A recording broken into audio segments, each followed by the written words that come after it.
Good evening, everyone. It is January 13th, 2026. It is 6 p.m. We've got a large crowd tonight, so it's going to be really important to not be chit-chatting in the audience so that we can hear up here. The sound carries in a weird way, and it's very disruptive when we hear sound from out there, so appreciate your help with that. This is a council committee meeting. We will have public recognition at the front of the meeting, but we're going to begin this evening with the roll call, and for that, Ms. Kittrell will do the honors. Vice Mayor Hayes. Councilman Alexander. Present. Councilman Carter. Present. Councilman Fan. Here. Councilman Fennell. Here. Councilman Jones. Here. Councilman Juvance. Mayor, we have a quorum. Thank you, and thank you everyone for being here this evening. Tonight we do have 3 sets of minutes, kind of an odd grouping of minutes, but some got lost out there in minute land. And so tonight we have before you the council committee meeting minutes from September 9th, September 23rd, and December 9th. And so I hope you've had a chance to review those. I'd ask if anyone has any. Well, first of all, if anyone has a motion to approve. Motion to approve. Motion by Councilman Juvance. Second. Second by Councilman Jones. Are there any corrections, additions, or subtractions requested? Okay, seeing none, all in favor of approving all 3 sets of minutes, please say aye. Aye. Opposed, say no. Minutes are unanimously approved for September 9, September 23, and December 9. And we will move on to public recognition. Before we do go to public recognition, I wanted to alert this body and the public that we have been asked by the developer of the Greensboro Village mixed residential development to defer that for 2 weeks. I have been told it is because there are significant changes forthcoming. And so how does this body wish to handle that? Without objection? Is that fine with y'all for 2 weeks? Motion to defer. Okay, well, motion second. Okay. All in favor? Aye. Opposed? Okay, so that will, ordinance 02512-70 will be deferred for 2 weeks. I realize a lot of you are probably here this evening about that. You're certainly welcome to speak on it if you so desire, but it is the indication that I have that there will be changes forthcoming. It'll be on a work session. And also, just for your information, because we typically don't have a lot of people here, so I know you're here about something. Typically what happens is a project will go to a work session, and then it will go to a first reading and a second reading. So even in 2 weeks, no decision will be made. And so you are going to have, Public hearing also. Yeah, and a public hearing as well between that first and second reading. And so, you know, like I said, I hate that you're here tonight and it's being deferred. You're welcome to speak if you want to. There will be more opportunities in the future, and you may do whatever you wish. But public recognition is about to open. If you wish to speak, you can speak to any item that's on the evening's agenda or any item that's not on the agenda. You have 5 minutes. We need you to give us your name and your address for our public record. And with that, public recognition is now open.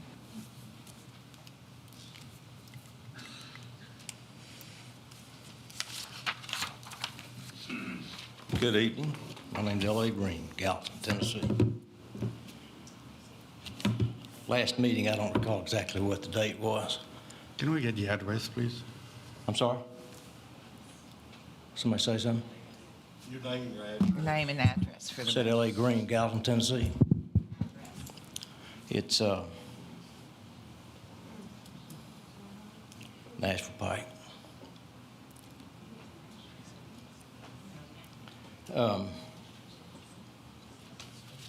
During the last study session,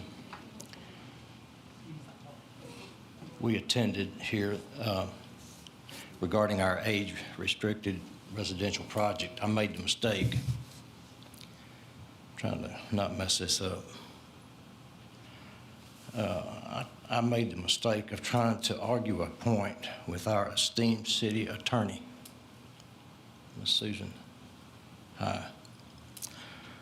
The results, I was wrong, she was right, as usual. I'm here now to apologize to her for the questioning and to the rest of you all for wasting your time that night. I'll try to do better, but thank you. And Susan, I apologize. You were right as always.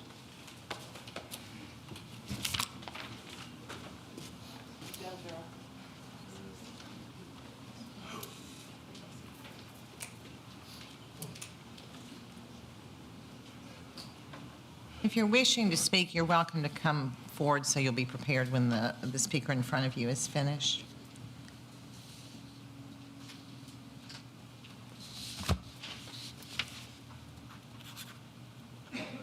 Thought there'd be more people. Let me find myself here. My name is Ruth Fennell. I live at 1049 Blue Jay Way in Gallatin, Tennessee, which is in this Green Leah area. So I would like to thank Mr. Green for showing up and listening to hopefully some of the comments that will enable him to reevaluate what he's doing. You may or may not have seen it, but this last week I did a letter to the editor about this project. And I'm here actually to speak on behalf of Bambi, Thumper, and Flower. And they are impacted by this decision and this proposed project, but they can't vote. So it's up to those of us who can vote and who do have a voice to make sure that their interests are also protected.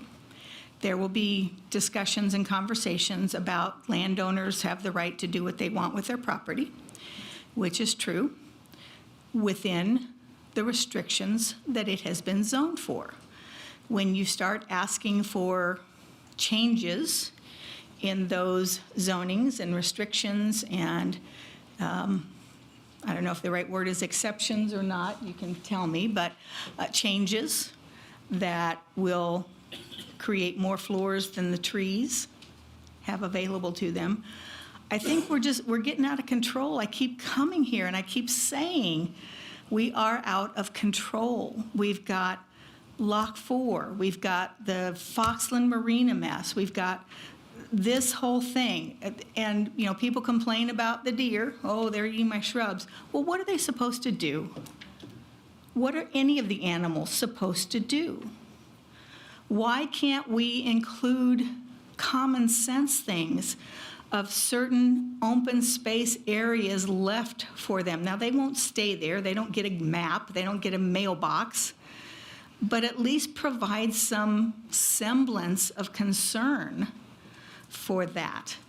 And we've just, it's just mind-numbing to me. Plus the fact that the owner has had years, literally years, to come up with a plan. And the fact that this would have been pulled 3 days or 4 days before it's to come before this board says to me that that's kind of a PR move, what she said. And people see that. There are so many people awake now that what used to work of just changing the dates, we'll talk about it later, people won't come, is not going to work anymore. And I keep telling you because I respect all of you because of your commitment to the time. But I'm telling you, please do the right thing for the right people. It's not just an individual property owner. It's the people who are impacted by the traffic, who are impacted by potholes, who are impacted by, you know, the animals and run into the deer because they're trying to cross the street to get to something to eat. So it's just, it's mind-numbing to me.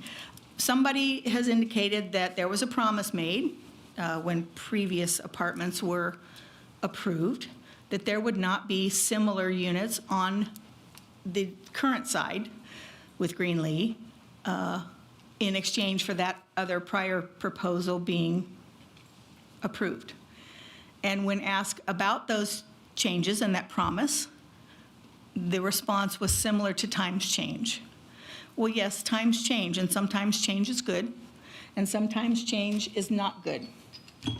And this is an example of where we have got to take a pause. Please, again, take a pause. You know, come up with solutions. So what are we supposed to do about all the deer?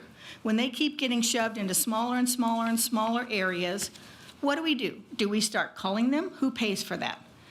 You know, do we start worrying about the water runoff from all this development?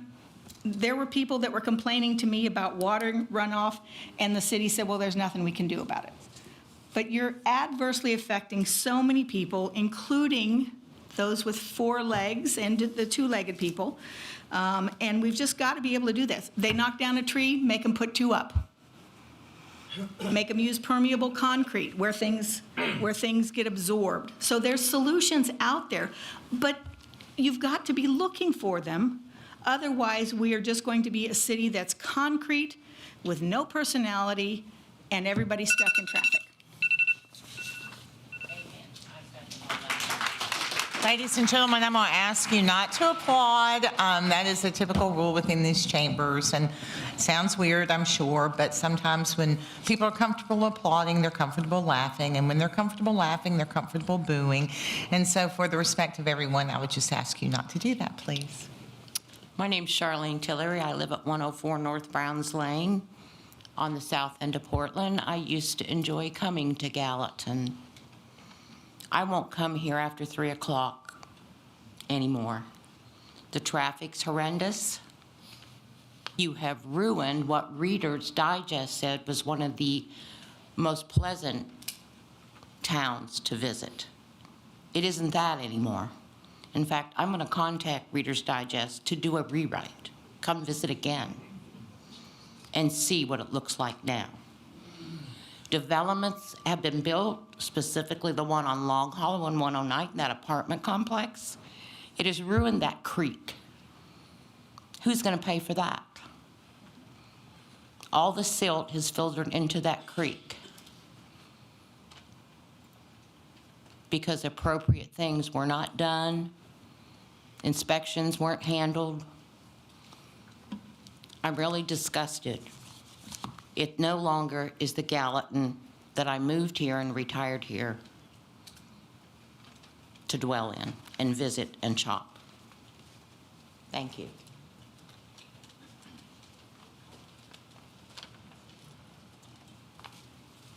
Stephanie Hines, 350 Madeira Place. Some friends and I have gone out door to door with our pamphlets expressing concern about what they want to build. We've emailed several people on this board. We've made phone calls. With that said, we also know that when people call and complain about deer, they're pretty much made fun of. It's a real issue. Whether it be traffic, whether it be wildlife, whatever it is, these are concerns that your citizens have. You already let the harbor go through. Maybe you'll listen to people about this. Everyone says to do the good fight. Or they tell us when we went door to door, they've already made their decision. Well, I'm not going to sit back and be the other 14% of the state of Tennessee that doesn't vote and say anything. I need to go out and act. What we're asking for is that they look at the traffic and the increased congestion, that they don't approve the increase of apartments from 135 to 340, that they don't approve the increase of height of building from 35 feet for 3 to 4 stories to 4 to 5 stories, which is 86 feet. Why are these things being approved and enclosed with the exemptions? If you make a deal with someone, you have to follow the rules. If the speed limit is 25 miles an hour, I have to go 25 miles an hour. Well, I want to go 40. Is that okay? Just, talk to someone. Let me do this. No, that's not the case. Rules, regulations, and things are set in order for a reason. Everyone should have to follow those reasons.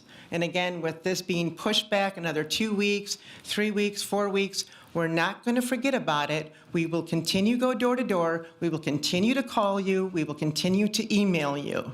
This is not a done deal in our eyes or anyone else. That's why there's so many people here. This is great. I am so excited that these people are here. Maybe I had something to do with it. I like to think so. But we're not going to stand down and just let this happen. Don't let these exemptions be included in the rules that are already set forth. Again, if someone gives you their word, abide by it.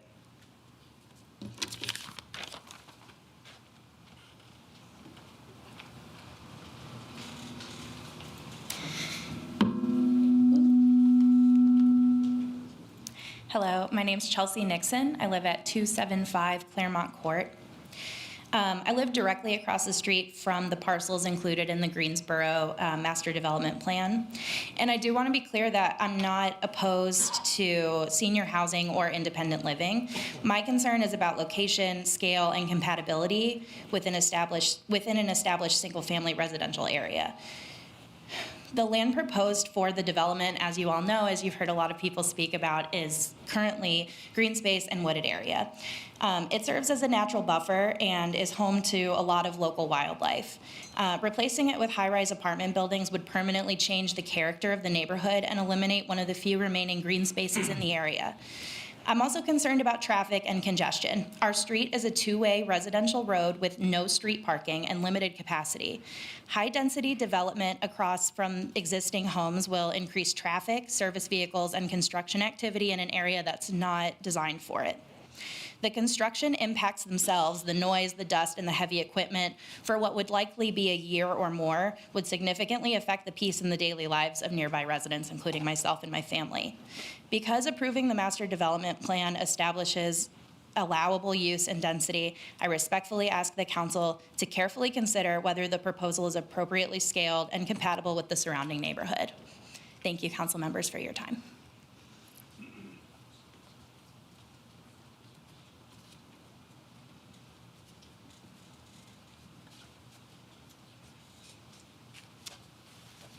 I'm Pat Geisler, 1018 Blue Jay Way, and I'd like to say that I'm glad that this project has been deferred for a short period of time, however short it is. I hope that this can be redesigned and perhaps come back. The people that have spoken before me have said a lot of the things that I had planned to say, so hopefully this will be a lot shorter. This is supposed to be a restricted community for 55 and older people. The Ms. Pascal Representative Councilman Joyvets mentioned that he felt like that was inadequate parking that was on the original design, and I totally agree. 55 and older spouses, most of them have spouses. So, you know, that means we each have a car, and don't forget all of the golf carts that will also be involved. So there is definitely not adequate spot parking on this thing.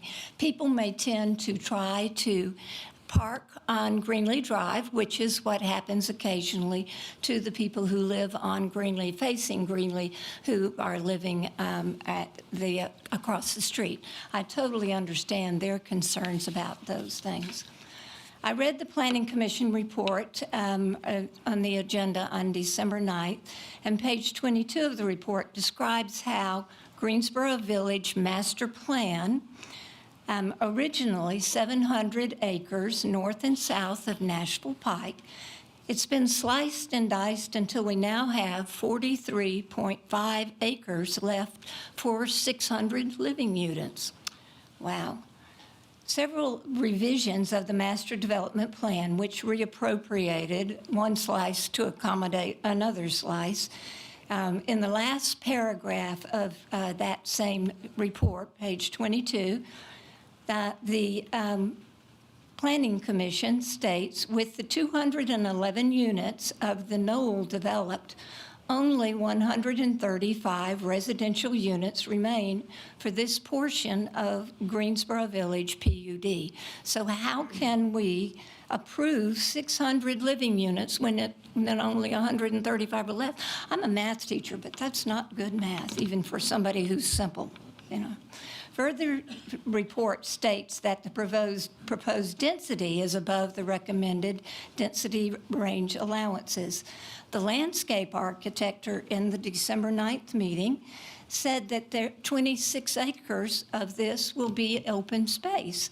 So mathematically, that leaves 17 acres, and we say 600 living units, but don't forget, we've got all those spouses and all, so I would estimate it's probably going to be more like 900 people. No wonder they need 5-story buildings. The MRO and most residential zonings only allow the height maximum of 35 feet. And someone has already mentioned how tall these buildings want to be, how they'd like to have them.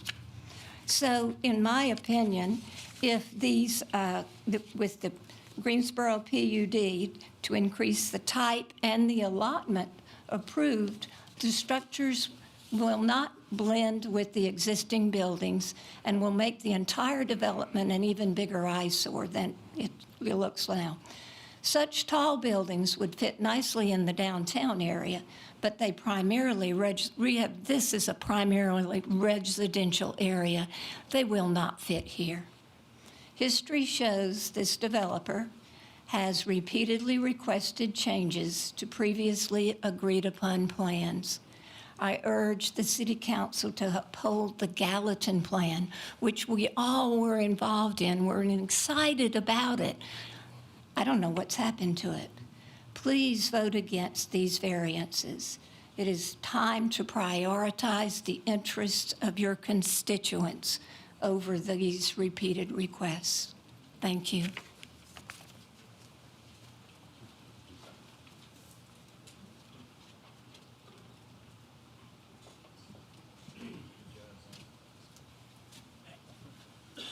My name is Drew Schreiner. I'm at 1005 Pittman Drive in Gallatin. I'm not here by Greensboro Village. There was another agenda item about, I think it was 165 townhomes being put in near Welsh College. I'm the HOA president of Stone Creek. It's a neighborhood off of Big Station Camp Boulevard. A lot of the neighbors in the neighborhood already have homes that flood at the back of the neighborhood, and they have voiced substantial concerns about developing 17 acres in a floodplain and the impact that that would have on the adjacent neighborhood. So I'm simply here to voice the concern for the neighbors that I represent as part of the HOA, and would simply request that before that development takes place, that there be an impact study to see what type of impact that the water is going to have on an adjacent neighborhood. That's all I had. Oh, and a lot of people mentioned the deer. I will hunt those in city limits if you give me a special permit. Other than that, just want to voice a concern about those townhomes, because I think 7 homes in our neighborhood have flooded as recently as May of last year. And the 17 acres in the floodplain is a huge concern. So thanks for your time. Bye.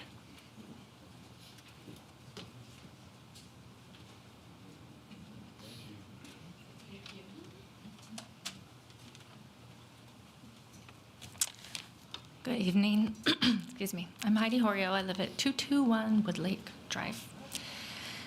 And I'm reading this letter. I'm just here to express my opposition to the exemptions of the Greensboro Village development, just like so many of my neighbors have expressed that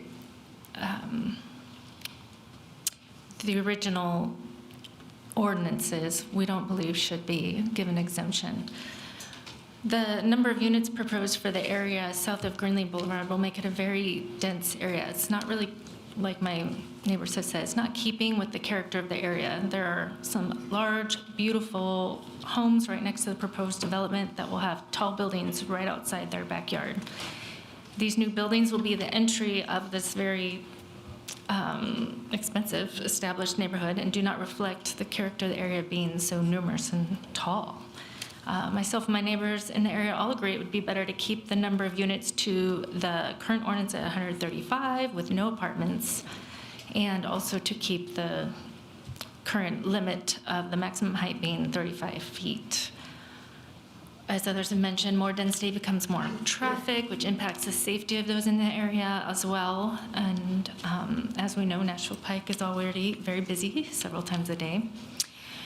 And the last meeting, the developer emphasized about how this was going to be a 55 plus, and that they could basically plan for the minimum parking. And as some others have said, we all agree that 55-year-olds are definitely driving and need to drive. Gallatin is actually not a very walkable city, and there's not, buses going around to take people. So everyone's gonna have cars, and so I do think that no matter what, they should plan for extra parking. And even with that, when I'm 55, I'll still have 2 to 3 children living with me. I could have like 5 cars that need parked for. And so I feel like the parking could be a problem that would impact neighbors and even some of the businesses nearby. I know that there's a coffee shop, popular coffee shop, Cave, nearby the area, and they're always strapped for parking already.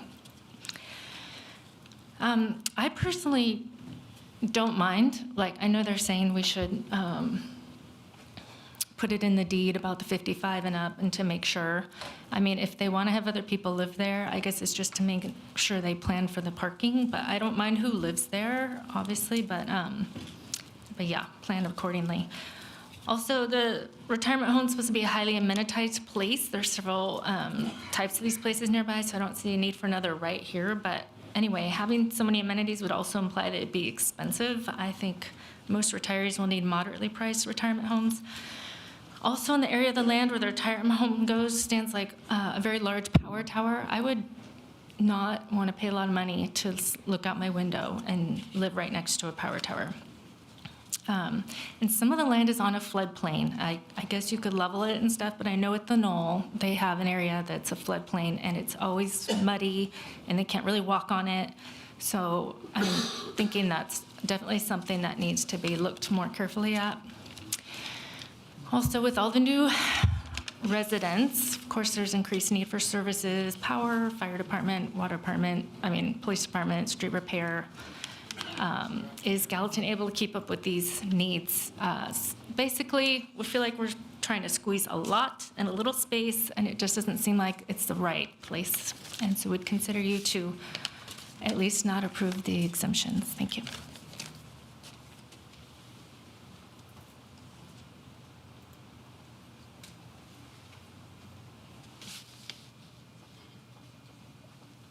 Good evening. Dennis McLocus, 212 Wood Lake Drive. My wife and I moved up here almost 15 years ago from Florida for a family situation. We've enjoyed it while we've been here, but we have certainly seen an awful lot of growth, and now it, as many of my other neighbors in the Sumner County area have spoken, it is getting to be too much, and our biggest concern there is on the Greensboro Drive area, a lot more traffic. Just do the math on that. 135, at least 1 car per unit, always probably more like 2. And if they want to double that, 340, 680. That's a lot of traffic. That's a lot of congestion and damage to the roads. Right now, working on a Target project along with the hotel across from Lowe's. I think we know what's going to happen there when that opens. So I'd like to see some response to the constituents who do vote, because we will keep this in mind, and it's very much of a concern of the congestion here in the roads. Thank you for your time.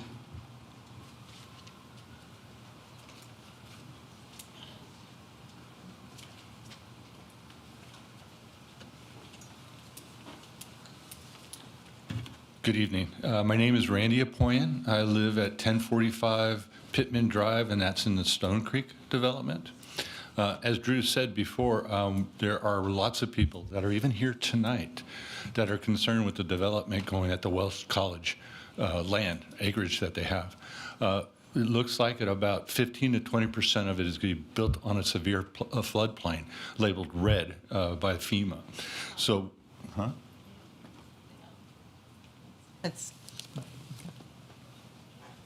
What are they saying? I don't know, but just disregard the comments from the audience. Well, anyway, we've seen these things that have been coming around. One of the problems is that some of our homes in that particular development already, which aren't supposed to flood, are flooding.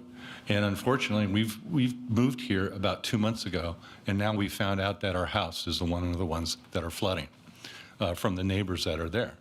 So that if you go ahead and put another development in there, you're going to disrupt what's going on now and possibly increase the flood level in that whole particular region. From what I understand, somebody told me a foot is acceptable. Well, not in our house, because it already comes into our garage, and a foot would make it even worse than that. So what we would like you to do is make sure with this particular development that you consider that with the residents that are already there, not, you know, the new developments. And then also, if you look at your big master plan, it doesn't look like there's anything really in the master plan that's going to develop, that's in there, that's going to handle all this traffic that's going in and out. It's already bad. You know, from what I've seen getting here, coming down on 386, it was just clogged. So I'm not sure what this particular master plan is yet, but I am going to start doing a little bit more research on it because I do want to know. I mean, are you going to take this particular city, put 3 to 5 story high density housing here because this is a hot place to come live? You may just go ahead and ruin the charm of this city that we came to live in altogether. So please be careful and think about the people, the animal life that lives here, because they got to live here too, and all the different aspects of the flooding that goes on in this particular state. Thank you very much for your time.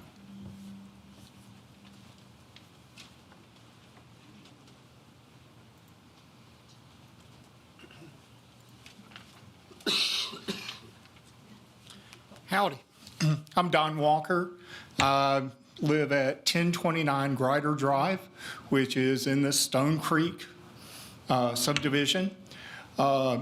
If you do a quick Google search and you do Lower Station Camp and you add flood to that, you'll notice several different times that it's flooded, 2 in the last 2 years.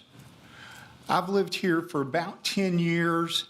I have seen the drainage ponds that we have, the flood ponds that we have in the neighborhood fill up at least 5 times. I've seen them come into the, actually come into the neighborhood where they're coming into the houses at least 3 or 4. I have a nice little picture that I keep on my phone that shows a WZTV aerial shot of a flood in 2017 where it shows water that's coming up into the neighborhood, up into houses. And so when you're talking about putting something else in a floodplain that's right next to this neighborhood, it gives us concern. You know, we look at y'all are the ones that are looking out for us. That's the reason we've elected you. It's to look out for the community. And we appreciate the fact that you do that job. We just want you to be careful and think about the houses that are going to be impacted if you build a development within the floodplain next door. Another concern that would be with this is, my understanding is this development will actually go in and out on Lower Station Camp, which is a small road. If you've ever been on there, I don't know if it's Gallatin property there, but if you ever need some speeding tickets, nobody follows the speed limit there. They go up and down that all the time. I walk that greenway on a regular basis and I see it. And then you've got the high school and all 3 schools that are right there that used Lower Station Camp at that time. So you're going to add some extra traffic on a road that's really not built for much traffic. So please keep in mind the flooding. That is the big concern for us, and I appreciate your time. Thank you so much.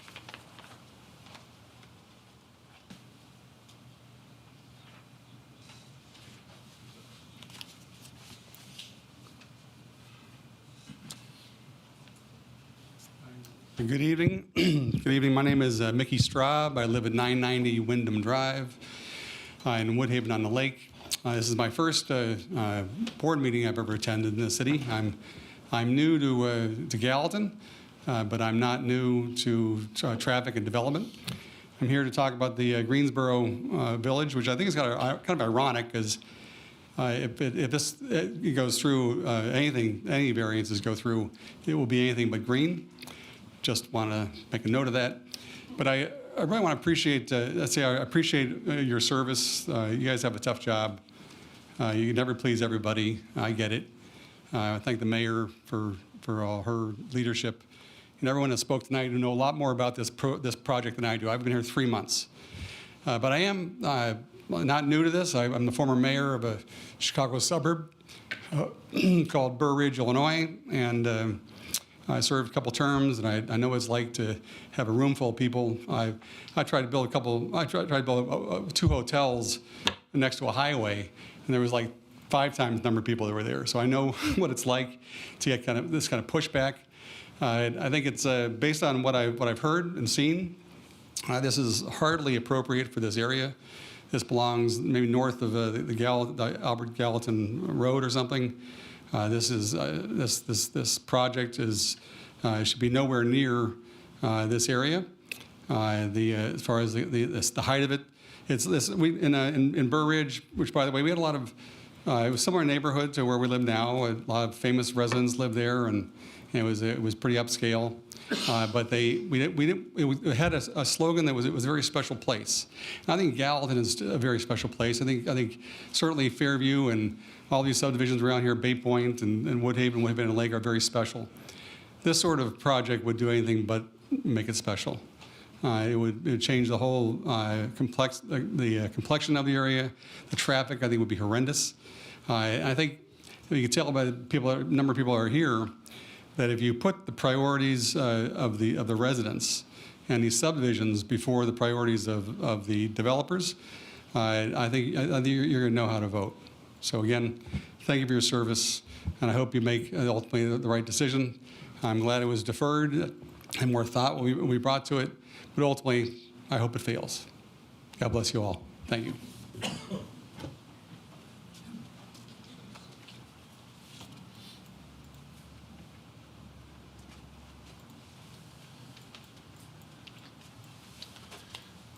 Good evening. My name is Mike Zimmerman. I own Apple and Dove Flower Company a couple doors down right here on Main Street. I had absolutely no idea what was going to be on the agenda tonight, so I apologize for taking this to an aside for just a second, but maybe we could use some levity. I came for a very simple thing. I have submitted applications for street closure for Flower Fest this year. It will be our 2nd year doing Flower Fest, and it was such a good showing last year that we are wanting to add a September fall festival as well called Small Town Fest, which will be a little bit more experience-based than Main Street or Square Fest, where it's celebrating small towns like Gallatin that I think everybody in the room wants to keep, as from what I'm hearing.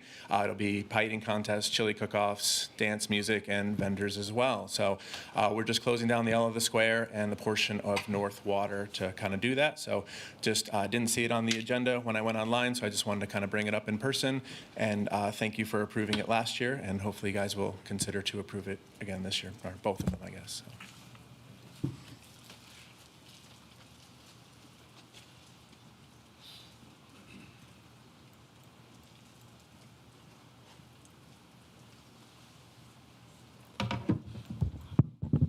All right, let the record show that if you are 5'2", you should probably bring a step stool if you want to talk at this time. No, we used to have one, but All that good. risk manager made it go away. I can speak louder, it's all right. Good evening, Mayor Brown, City Council, and hello, YouTube. My name is Rick Horia. I'm at 221 Woodlake Drive. I am sorry that I will be reading my comments and not making much eye contact, but if I didn't write this down, then I would probably only present about 15 seconds of content in my allotted 5 minutes. I'm here to publicly voice my opposition to the proposed revisions as I understand them to the Master Development Plan for Greensboro Village Mixed Residential Development within the Greensboro Village PUD. I attended last month's meeting, my first ever, and it was very informative, interesting, and entertaining. Tonight's vote has been deferred again, but as of a few hours ago, it was still listed as an agenda item online, and even Fox 17 News in Nashville reported on it this morning.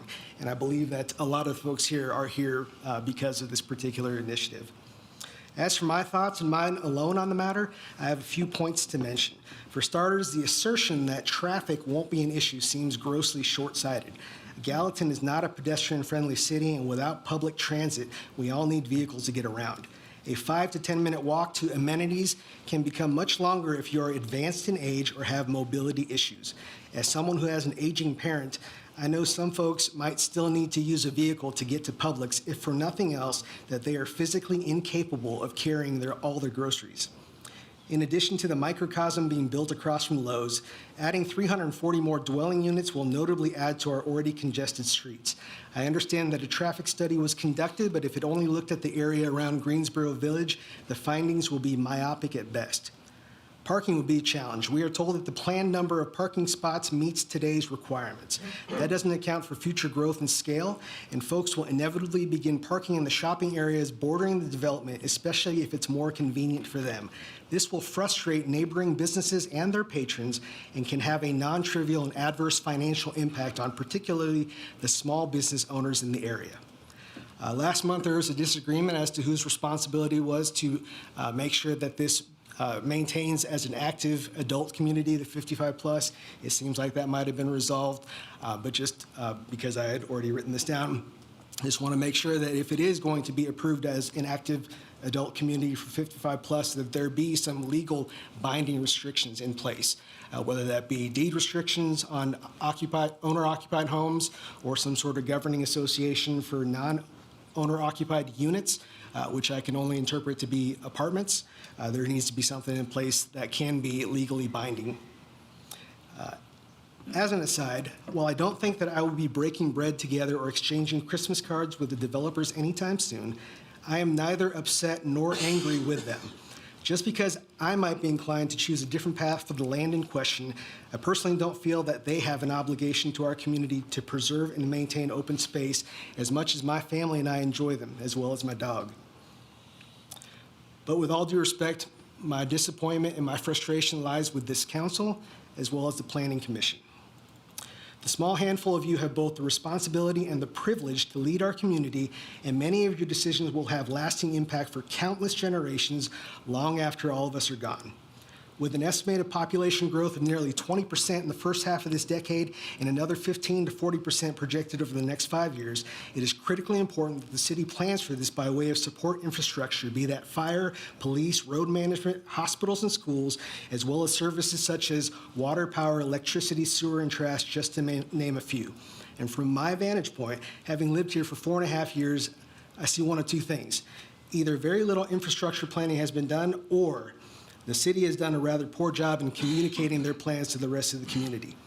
At the risk of having my ultra-crepidarian comments be misconstrued, I don't pretend that your job is an easy one or that I can do it better than you. There is a reason y'all sit in your chairs and that I sit in mine.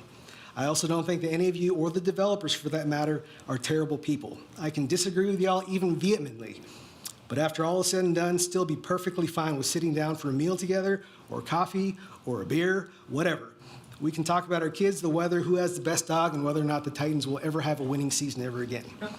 I could find things in common with just about anyone. I believe our society would be much better off if we learned to work together and compromise rather than take any excuse to spew and bicker.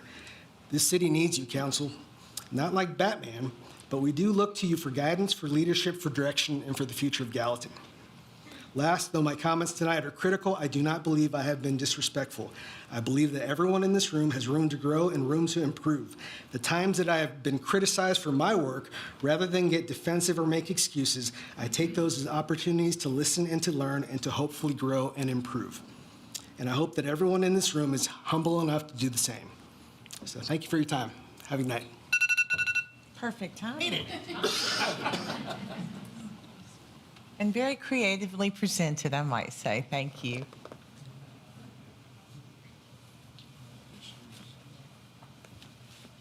Good evening. My name is David Waters. I'm at 184 Woodlake Drive. We just recently moved to Woodlake from Nashville, and I'm retired, and spent a good chunk of my retirement to buy the house, and so I have obviously a vested interest in the community. So, I know the job that you guys have is tough, and the jobs that I've been in my professional career, I mean, we spent 17 years in Nashville, 16 years in St. Louis, and we were in Denver, we were in Fort Lauderdale before that, and Gallatin beats all those hand down. It's just a great place to be, and the people are so nice and friendly. So I know it's changed a lot from according to other people, but we're new here, and what we see, we really like. And I guess what I would say is this: is a lot of times there's not there's not an easy answer, but I do believe there is an easy answer this time, and that is just say no, because there's guidelines and there's rules and there's things in place, and your predecessors and things, and perhaps even you helped put in place. And I think it would be wrong to just think that they didn't really know what they were doing at the time. There was reasons that people did what they did and had the plans that they planned. And I think the developers can just play by the rules. And if they do that, then I don't think there's any issues. So I just say, hey, we've got rules in place in our city, and you abide by those, and we'll be fine. So thank you for your time tonight. Is there anyone else wishing to speak this evening? Okay, seeing no one, I will declare public recognition public recognition period closed. And moving on to mayor's comments. Following up on public recognition, I would address one thing that was said, and I don't know if Mr. Schreiner, if you're still here or not, but you don't need a special permit to hunt deer in the city. You need permission from the property owner, unless it's not deer season, in which case you can contact TWRA and they may work with you on special permissions.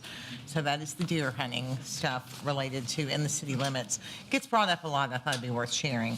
Also, without objection from this body, I'd like to go ahead and deal with the road closure for the Flower Fest that's coming up. I appreciate Mr. Zimmerman from Apple and Dove getting up and speaking. I was excited to see this show up on my desk this year.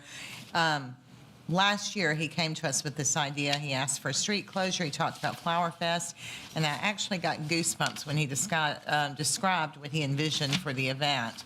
And then I expected the event to be successful. I went to the event, and it was absolutely amazing. And I went at like an hour after they opened, and there were already people selling out of things. So it was a tremendous success, and I'm so excited that they're going to do it this year and are even expanding it. And so with that, may I go ahead with this road closure? Anybody care that I don't do it now rather than at the end of the meeting? Okay, just so he doesn't have to stick around. This is a road closure request. It's for June 20th of 26. It's a Saturday from 9 a.m. until 2 p.m. And they are requesting that Public Square from Water to Main be closed and that North Water from Main to Franklin be closed. And there are signatures here from all the affected businesses and merchants and the required agency approvals. Motion to approve. I have a motion by Councilman Carter, a second by Councilman Jones. Okay, any questions, any discussion? Okay, all in favor of approving, please say aye. Aye. Opposed, say no. It is approved. Mr. Zimmerman, if you want to leave, you may. So thank you so much for doing this again, and look forward to the event. I've already put it on my calendar. With that, few events I want to make sure that you are aware of.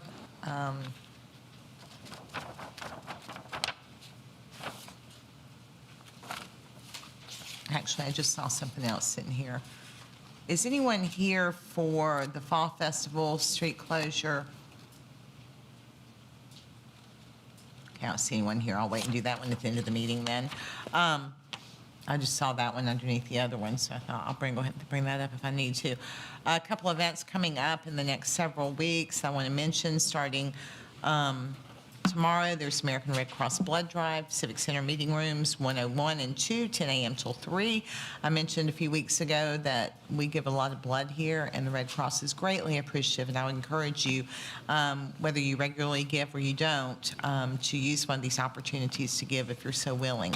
On the 19th is Martin Luther King Jr. Day, and there is a Unity Day parade and program. The parade starts here in the City Hall parking lot at noon. The program starts about 1 o'clock, and that is at the Gallatin High School auditorium. On the 20th, the American Job Center out on Greenlee is having a job fair. That's from 10 a.m. until 1 p.m.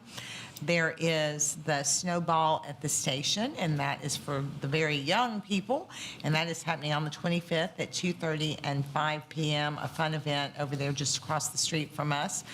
There is, and that's for little ones and their grown-ups. On the 28th, there is a Chambers kicking off their annual series of what I've typically called government relations, but it's really all, Good Morning Gallatin is what they call it. But they're kicking it off with a luncheon, and the special guest for that is a gentleman named Jeff Siegler. And Jeff Siegler does a lot of consulting for communities across the country, typically smaller, but I've been following him for years. He has a social media presence called Revitalize or Die. He's also written a book. He has some really good insights, particularly on revitalization and older downtown areas. So I think you'd enjoy hearing from him if you care particularly about our downtown area. And that's on the 28th at 11 a.m. at Northfield Church. And you make your reservations through the through the chamber. And then on the 1st of February, it's Vice Mayor Craig Hayes' birthday. So with that, I'm going to move from Mayor's comments on to the regular agenda, and the first item is the presentation of the 2025 Annual Comprehensive Financial Report. Ms. Nichols, you are welcomed forward.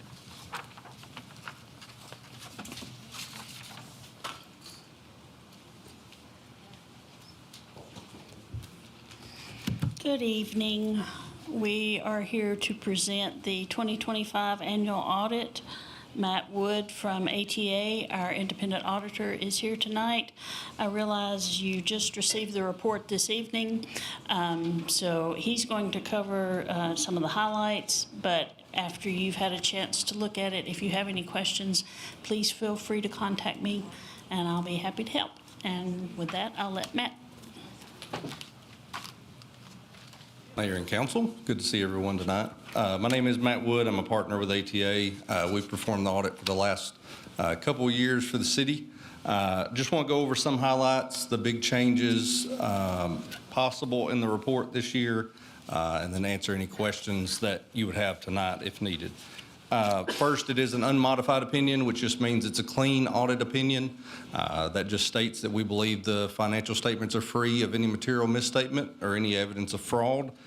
We had no internal control finding to report this year, so everything was clean on that. I do state, related to yours, we do not audit Gallatin Electric Department. We do use that those audited financial statements to put into the city's financials. That's referenced in the independent auditor's report. A few other highlights. The only change that could have happened in your financial statement this year related to a new standard. There was a new standard came out that was called GASB 101 related to compensated absences. For some municipalities, it had a significant effect if their vacation policy was vague or very fluid, is how I'd say that. It basically put a lot of information on the financial statements. The only effect it had for City of Gallatin was the fact that they now ask that payroll taxes related to anybody's accrued vacation or accrued sick also be added to the liability, because the idea was if you have a payout, payroll taxes are going to be added to that as well. So obviously a 7.65%, that's not a material number to the City of Gallatin for yours, and so there was no prior period restatement related to that. There are for some municipalities. I'm just going to go over a few numbers. I know it's a 140, 150-page document. I don't want to, nor do you want me to, go through every page of that document. But on page 7 from the blue book in front of you, because municipalities do not have to present comparative financial statements inside the same financial statement. The management's discussion and analysis section is where we have the opportunity to look at 2024 versus 2025 and discuss some of those items related to that.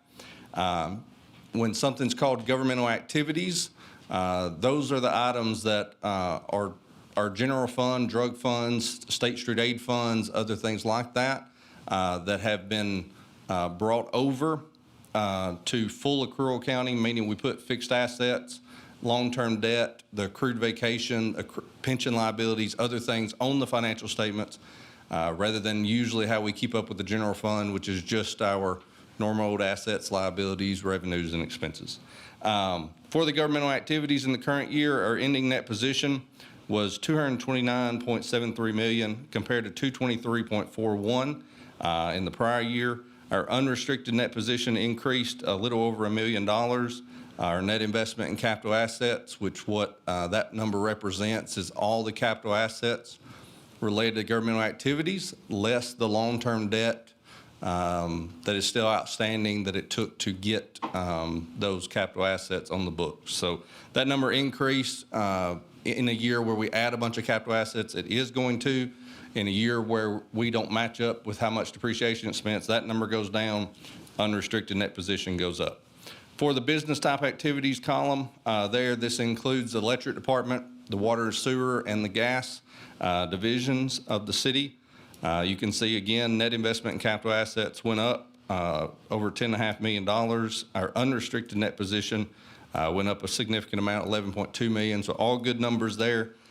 There's several pages in the financials that split the three divisions where you can see that activity, but all three were in good shape this year. Looking to the next page, if you just want to look there with me for just a moment, on page 8. For the governmental activities, our increase in net position was $6.32 million. There's a lot of different factors that go into that, but again, our long-term debt payments are backed out of expense. Our expenses that were related to capital asset additions are backed out of expense because we put them into the asset section, but our depreciation expense is added. So $6.3 million, it's a good number. You can compare it to 5.78 in the prior year. And you can see the business type activities right beside of it. Just to highlight some other areas, of course, you have a TCRS pension plan. The electric department has a pension plan, and you also have OPEB plans inside these financial statements. Finally, maybe for the first time since COVID in 2019, 2020, pension liabilities are finally remaining kind of neutral. Obviously, as we've talked about before, whenever investments related to the pension plan have a good year, pension liabilities go down. When investments related to the pension plan have a bad year, our liability goes up. And since 2020, it has been a seesaw effect every other year. It feels like we've measured. So this year, the pension liability is not something we even really got to talk about too much because it remained very neutral compared to prior years. That means the investments ran somewhere in the 8% range, which is what they guess at, 7.5%, 7.65% some years. So we did take out long-term debt. I want to show you the easiest page to look at that. There's a required page inside the financial statements called the Schedule of Changes in Long-Term Liabilities. Got to flip a few pages here. Page 94, if you want to flip there with me for just a second, I'm going to show you this and one other page, and I'll be quiet. So this is a newer schedule in my career. It's now 6 or 7 years old. I know I said that. I got a teenage kid, too. But the schedule of change in long-term debt by individual issue, we did have a gas revenue bond addition this year, $8.37 million. And the electric department did have a new revenue bond in the current year of $11.1 million. That's total new long-term debt in the city of $19.48 million. And you can see we paid off 5.1 of that in the current year. And then just flip over a couple pages with me to page 96. This was truly a unique year, and I only say it because if you hear it from one of your other friends in a different municipality, The OMB data, the OMB compliance supplement that is how we are told to test your grants, historically comes out in April every single year. Due to the government shutdown, amongst other things, it did not come out until Thanksgiving weekend this year, so 7 months later than normal. You did have a single audit in the current year. Last year, if you had over $750,000 in federal grant expenditures, it required a single audit. You had right at 6.13 million, and you can see in the middle of the page, the grants we had to test were the ARPA money. You can see 4.3 million or so of that. All of that audit came back clean as well.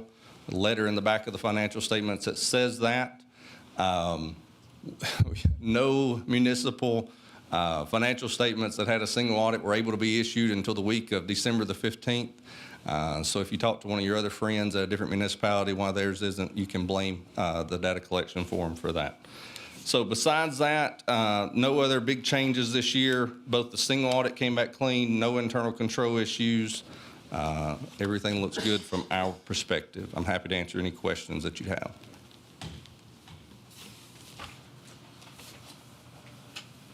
Questions, anyone?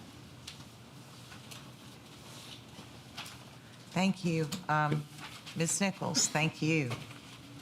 I think it's particularly in a rocky year for that department with so many changes. You As I guys said, have done an incredibly good job. I know you just received it tonight, but if you have any questions once you look at it, please feel free to reach out. Thank you. Thank you. Okay, item number 2 on the agenda, ordinance OG 512-70 has been deferred, so we're moving to item 3, which is ordinance OG 601-2. This is an ordinance of the City of Gallatin rezoning a 1.93 acre parcel from CS Commercial Services District to CC Core Commercial District located at 225 East Main Street. Brian Rose, city planner, is recognized. Mayor and council, just bear with me for a second while we pull up our slides.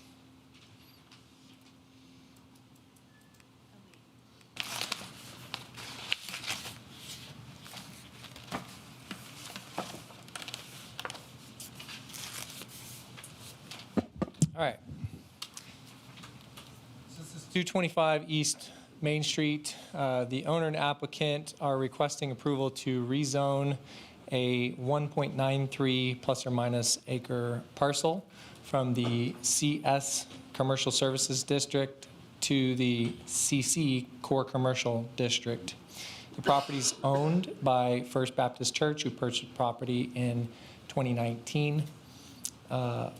A place of worship is listed as a permitted use in the CC district and as a conditional use in the CS district, which is why they are wanting it to bump up to the CC district so that it's not listed as conditional use anymore for that part of the property. You can see on the map the area in blue is, I believe, that area that we're talking about. It's, well, this area in blue here, and then it corresponds with the area in blue there. And then the other, the adjacent area in red is that portion that's already zoned CC. So the owner owns both the subject property and that portion of the property that they are wanting to rezone. The church is proposing to replat the two parcels into a single lot for future potential future expansion, which would require the approval of a site plan, but that is not part of the proposal tonight as far as this request is concerned, simply the rezone from CS to CC. That also, again, as I stated, removes the conditional nature of the place of worship, which would simplify their approval process. Plan Gallatin designates the subject property as part of the downtown core community character area. This area is characterized by mid-rise office, retail, residential, civic, institutional, and mixed-use buildings in a pedestrian-oriented and transit-friendly environment. The rezoning request is consistent with the downtown core community character area, as the CC district meets the stated purpose of that character area. And I'm happy to answer any questions that you may have. Has questions for Mr. Rose? Anyone? Okay. Motion to move forward? approve. Second. Motion to move it forward. Okay, by Councilman Alexander, second over there by Councilman Fan. Okay, any questions, discussion? All right, all in favor of moving forward ordinance 02601-2 to council, please say aye. Opposed, say no. Does pass unanimously. Item 4 is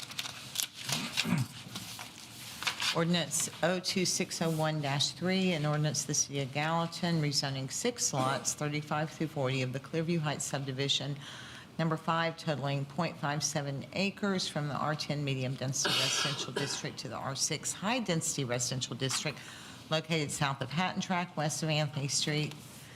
Mr. Rose. Thank you, Mayor and Council. This is the Clearview Heights lots 35 through 40 rezoning. The owner and applicant are requesting approval to rezone 6 parcels totaling .57 plus or minus acres from the R10 medium density residential district to the R6 high density residential district located west of Anthony Street and south of Hatton Track Road. Here you have Hatton Track, and then here you have Anthony Street. The property is owned by Nothing Ventured LLC, who hopes to be able to replat the properties in order to gain an additional single-family lot on the south side of the lots, which is basically in the backyard of the 2 lots. You'll see that on the next page, but it's essentially taking these 2 lots, kind of creating a separate lot that crosses over the 2 backyards right there. The site plan and plat are not a part of this zoning request, and those would require separate approvals if this rezoning is approved. The property has been zoned R10 since the adoption of the official zoning map in 1996. The existing single-family home at 503 Hatton Track was built in 2016, and the one on 794 Anthony Street was built in 2018. So you can see in this depiction here how they would reconfigure the lots with a property line kind of just separating the 2 houses, but then having the rear yards of those 2 prior lots create an additional single-family home that would front onto Anthony Street. Although there is no R6 directly adjacent to this property, R6 zoning can be found in the adjacent neighborhoods about 1/3 of a mile away. Plan Gallatin designates this area as part of the general urban community character area. This permits 5 to 15 dwelling units per acre. The applicant's proposal would provide a density of between 5 and 6 units per acre, which falls within the allowances of the R6 zoning district for a property this size. Staff recommends approval. Planning Commission recommended this rezoning by a vote of 5-0. And that's a kind of a depiction of what the architectural looks like. Thank you. Need to abstain, Mayor. Abstain or recuse yourself.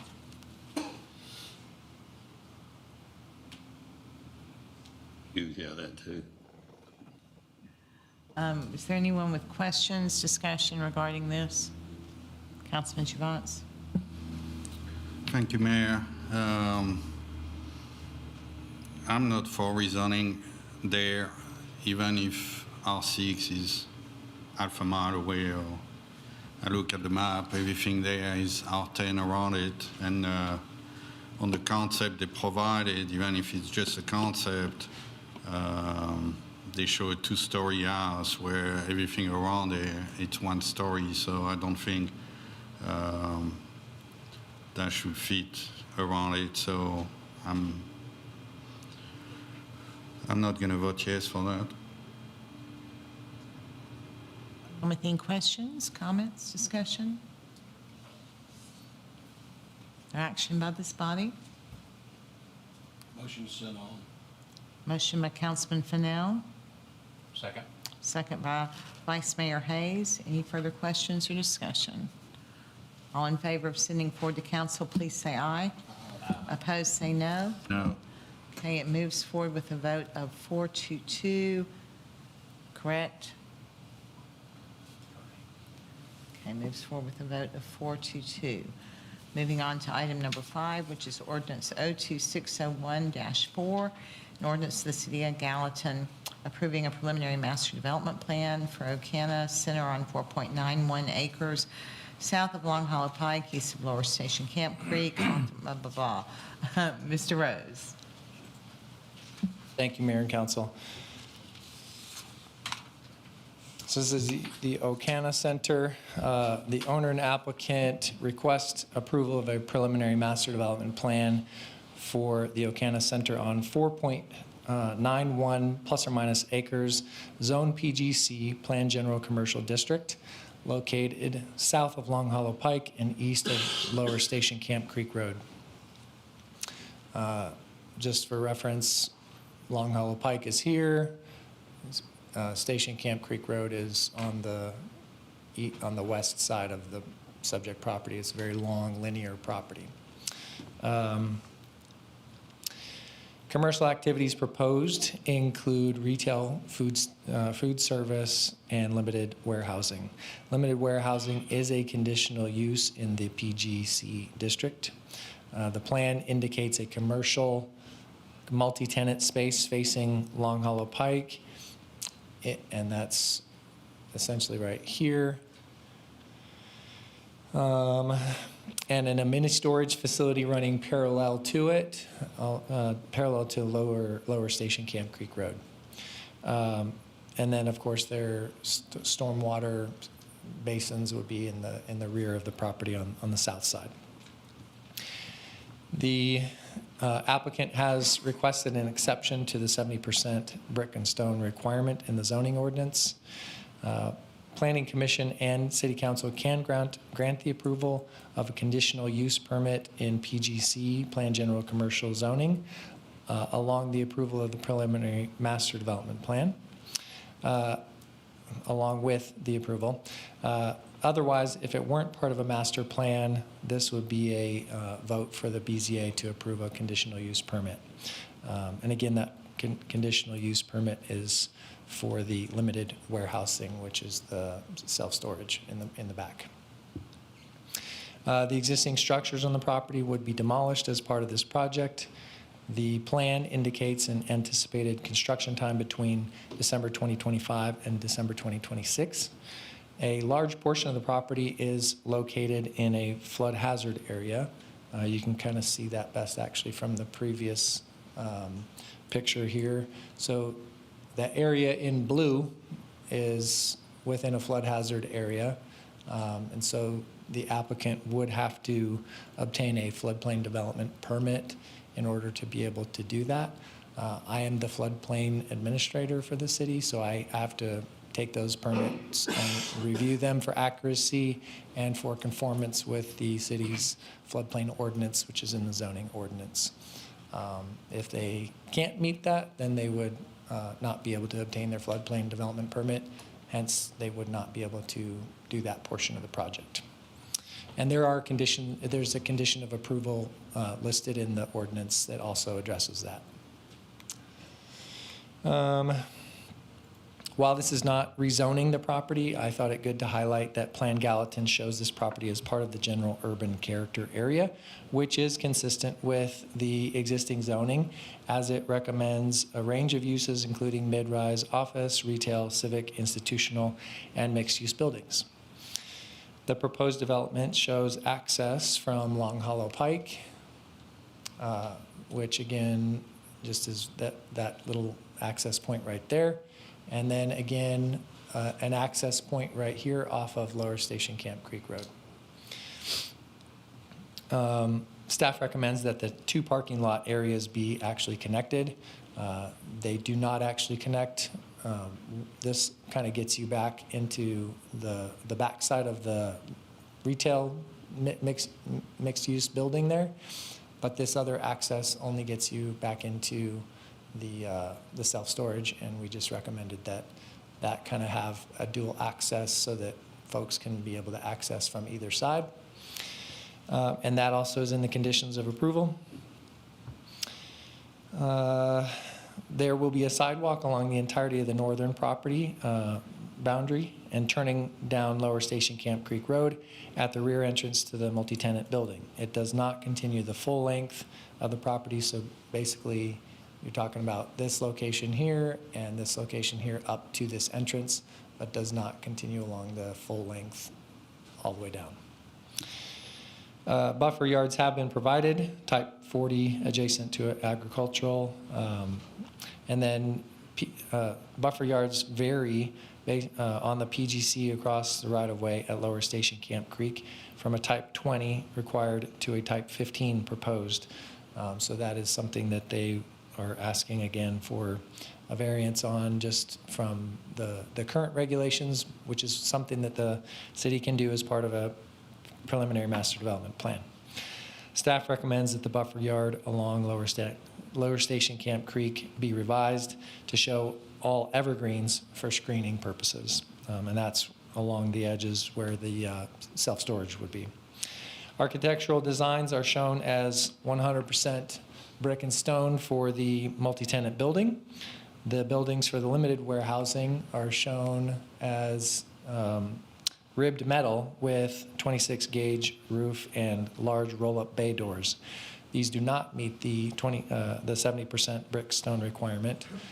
We do have a listed condition of approval, though, that states that they would have to meet it per that condition. So we would be expecting these elevations to change from the ribbed metal to meeting the 70% brick and stone requirement.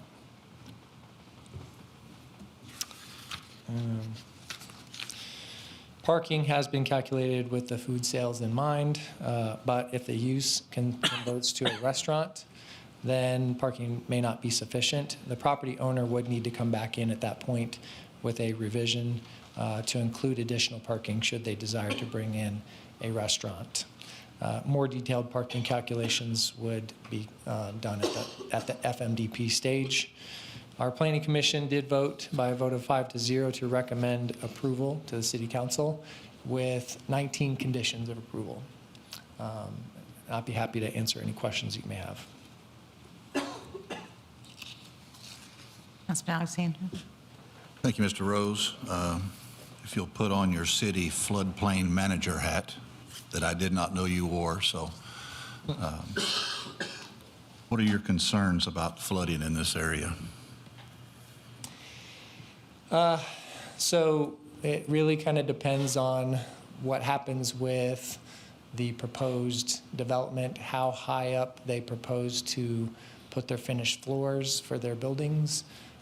If they can put those finished floors at a high enough level above the floodplain, the level of the base flood elevation, then there shouldn't be that much of a concern, and they would meet our regulations.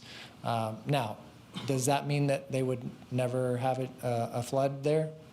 I can't say that. You know, we heard from residents tonight that said, hey, these homes were built and they were touted to be out of the flood zone, but yet they still flooded, right? So there is always a chance that there will be a bigger storm than what was anticipated. You know, the anticipated storm is a 100-year storm, you know. That's the base flood elevation. If you get a 500-year storm, you might get flooded, right? So there is some risk, and that's why properties are required to get flood insurance, and also make sure that they build. Our regulations would require them to build at least 1 foot above the base flood elevation. So that gives a little more assurance that, you know, you shouldn't have a problem. But again, you're never out of it completely. Well, we certainly, it seems the norm that we're getting the bigger rains. I've heard more about this 100-year floods more in the last 10 years than I have in my lifetime. We moved to Gallatin. We had to move our stuff into storage for 1 month. One thing worse than moving is having to move twice in a month. And we put our things in storage, and it flooded. And insurance is great, but it didn't replace some family things. It didn't replace my dress blues. It didn't replace a lot of things that got damaged in that flooding. And so that's a huge concern of mine, because I hate for a family to go through what we went through. It's bad enough we're displaced and having to put our stuff in storage. And I'll say it this way. As a floodplain administrator, I don't recommend that they build this in the floodplain. I also have a regulation, though, that says if you build it to a certain level and a certain degree, you're allowed to, per the regulations. So I can recommend all day long that they don't do it, but I have a ordinance that says they can do otherwise. So Thank you. Shots? Mayor, same concern, and I agree with you. We should not build anything on the floodplain, because even if they build it higher, it's going to change the flow of water, and the water was coming there, it's going to go somewhere else. So that's going to flood somebody else. I have a question about the comment you made on the parking lot with condition approval 16. Can you put it back?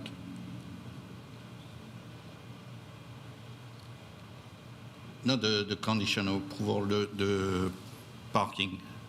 Oh, you want the plan? Yeah. Right there. So the condition of approval is to connect the two parking zones on the bottom there. So there's an access that comes in here, but does not go all the way around the building, and we're looking for them to create an access that kind of comes around and gives access to this other driveway that comes to the back side of the retail building here, but doesn't actually provide access to that retail building. It's for this self-storage units. Do you know where the storage access is going to be? On the side here. So this is the only entrance for the retail. This is the only entrance for the storage. Does that make sense? Yeah, and I kind of agree with you because the condition of approval say connect the parking lots or provide a 20-foot wide buffer. So I agree with you that should be connected. I would like to make an amendment to remove the or provide the 20-foot buffer on 16 and just keep connect the parking lots there, because if there is no way to go around, I think that's bad design. That's going to be issues with the parking. Yeah, I would like to make a motion to amend 16 to remove the or provide the 20-foot wide buffer yard and just keep connect the parking lot as a condition of approval. I think that's a good idea. I'll second that. That is a good idea. Motion and a second to amend that part of condition 16. Any questions on that? Discussion? All in favor of the amendment, please say aye. Aye. Opposed, say no. Amendment is approved, which brings us back to the amended. Wait, did we have a? Motion to send to council as amended. Okay, thank you. Okay. All right, go ahead. Wait. Okay, second by Vice Mayor Hayes. Okay, now with discussion. Of course, back to the architecture, what you said, Brian, are we making them go stick to the 70% brick stone or not? We are making that a condition of approval based on what staff put in as conditions of approval. Planning Commission carried that forward as a condition of approval to recommend to you, and that would be your decision if you want to keep that as a condition of approval. Yeah. Okay. My question two, what about the roof pitch? What'd you say about that? 26. It was, I'll go back to my notes. 26 gauge, is it? Yeah, 26 gauge metal is what it was. Is that, I know we went through one that was over there on 386 about that, you know, back a few years ago. Flat roofs. Yeah. Yeah. I don't know the actual pitch. It's a very low pitch. I mean, according to the diagram, the design, it doesn't have a lot of pitch to it. Is there a way we could possibly enforce somebody that builds in the flood zone for like storage, that they have, make it required that they let the tenants be aware that they are storing in a flood zone? That's, again, something that if we want to make that a requirement on the plan, that, you know, that be somehow a rule that goes to all the tenants, I guess. I don't know how that could be enforced. Eagle? I'll show you, this is the diagram showing the pitch of the roof. So it's practically flat. Well, can we Just a not, very light pitch. can we not make them have a pitched roof? I mean, like some of these nicer ones look like, instead of just a flat roof like that? You can ask for whatever you want. What would be an adequate pitch? I don't know. I mean, a typical pitch on a house is probably like 412. Yeah. That's for a, you know, you'll, that's a noticeable pitch. Well, these units, are they going to be heated or cooled? Climate Is control. that parapet is why they're trying to do that? I don't know. I don't know the answer to that as far as if the interiors of them would be heat and cooled. The applicant may control. be here to answer that question if you want to bring them up. I think he said they are. Yeah. He said they are heated and cooled, so then that's on a flat roof, that's a parapet. He said he's here if you want him to speak. Can we, what would be a good pitch, though, to go with? I mean, Again, I think a 412 pitch could be reasonable enough to require that. I would like to make an amendment, too, that we put that in conditions also. Say again? What was, I'm sorry, Pitch, a 412. 412? Motion for a pitch of 412 with a second by Councilman Juvance. All in favor say aye. Aye. Opposed say no. Now has the two amendments.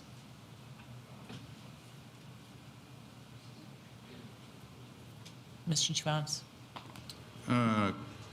Question about flood zone again. We say we have regulation, we authorize them to build if it's more than 1 foot from the bottom of the flood zone.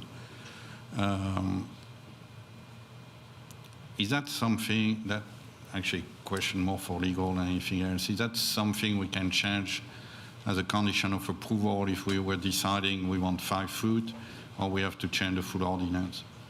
I think you would need to amend the ordinance, because if it meets our ordinance, then it meets the ordinance. But if it's something that you, and that's really something more for the floodplain administrator to know, you know, what it should be. But if you're thinking that it should be something higher, I think you should probably get with our floodplain administrator and determine if that should be amended. That is something that we could proceed with as part of the zoning ordinance amendment that we're working on. Any changes to the floodplain ordinance need to be submitted to FEMA as well for their review. But there are other cities that do go above and beyond. That's kind of the 1 foot rule is kind of where most of the state resides, and the state of Tennessee makes that a minimum requirement. But FEMA's requirement is actually just the base flood elevation itself, not the 1 foot. But TEMA requires the extra foot.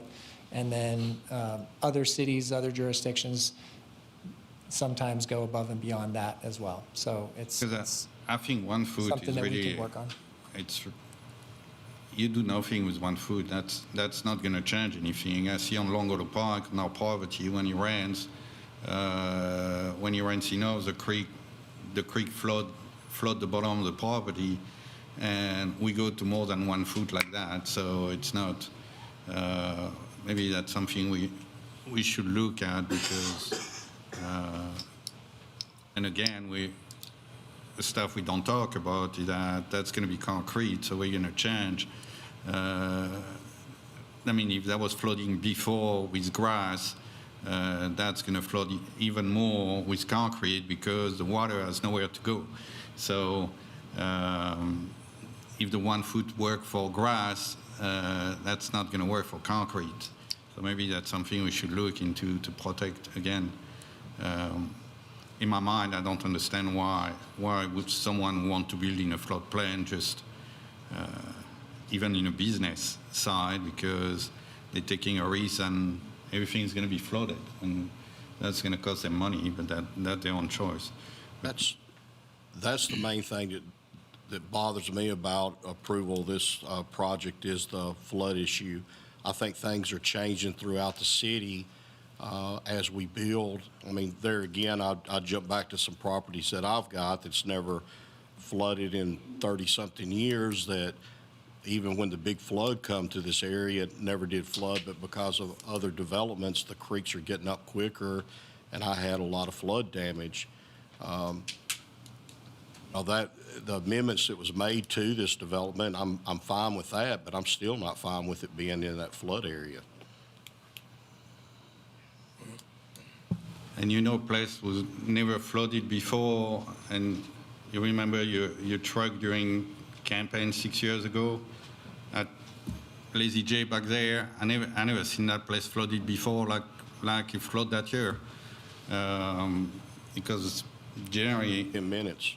Yeah, so.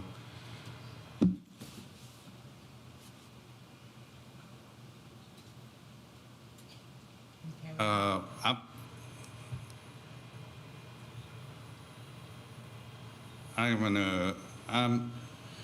kind of agree. The more I think about it, I don't know why we would put something in a flooding zone. I made the motion. I'm gonna remove my motion. I did with the 2 amendments. He motioned to send it on the council. He just withdrew his motion. The 2 amendments. But what happens with the 2 amendments? We voted on and passed the amendments. There were amendments, but and then you made a motion to send it on, and there was more discussion. Seconded. And then Seconded. their amendment was added. So I think the council can still determine if they're going to send it to the city council meeting, though. okay, but he wants to withdraw his motion. Who seconded that? Craig? Craig. Draw your second first. Okay, yeah, that's fine. I'll withdraw my second. Withdraw your second, withdraw your motion. I guess the amendments don't exist anymore unless someone else wants to make a motion, move it forward to council. Yeah. Where are we at, folks?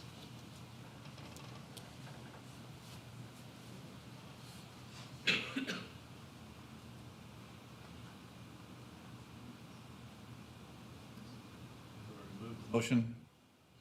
The motion and second have been withdrawn. So now, if anyone else wants to make a motion, otherwise it would fail. Motion to deny. Motion by, Councilman Alexander. thank you, Councilman Alexander. I've just went, whew. Councilman Alexander, second by Councilman Fennell. Have a motion and a second to deny. I'd ask if there's any questions, discussion related to that. I guess, do you want to hear from the applicant before that motion goes through? Or I know they may wish to say their piece. Respectful to applicant. We said no. Applicant? You don't really have to, I mean, typically at a work session, we allow the applicants to come up.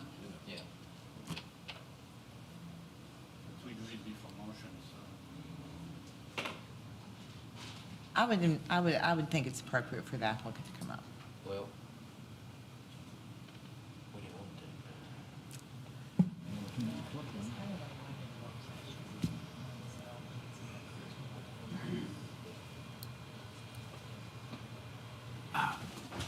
Thank you. Andy Leith, 114B West Main Street with Greenlee Design.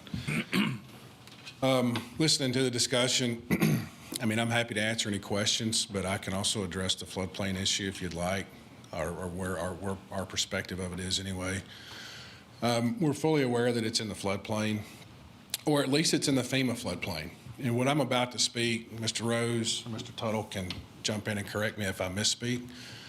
The FEMA flood maps were created some time ago, and they're created based off of aerial topography. They're created based off of infrared photography years ago. If you go down there and look at this site right now, if you pull the FEMA flood map back up, if you want to, so we can look at it.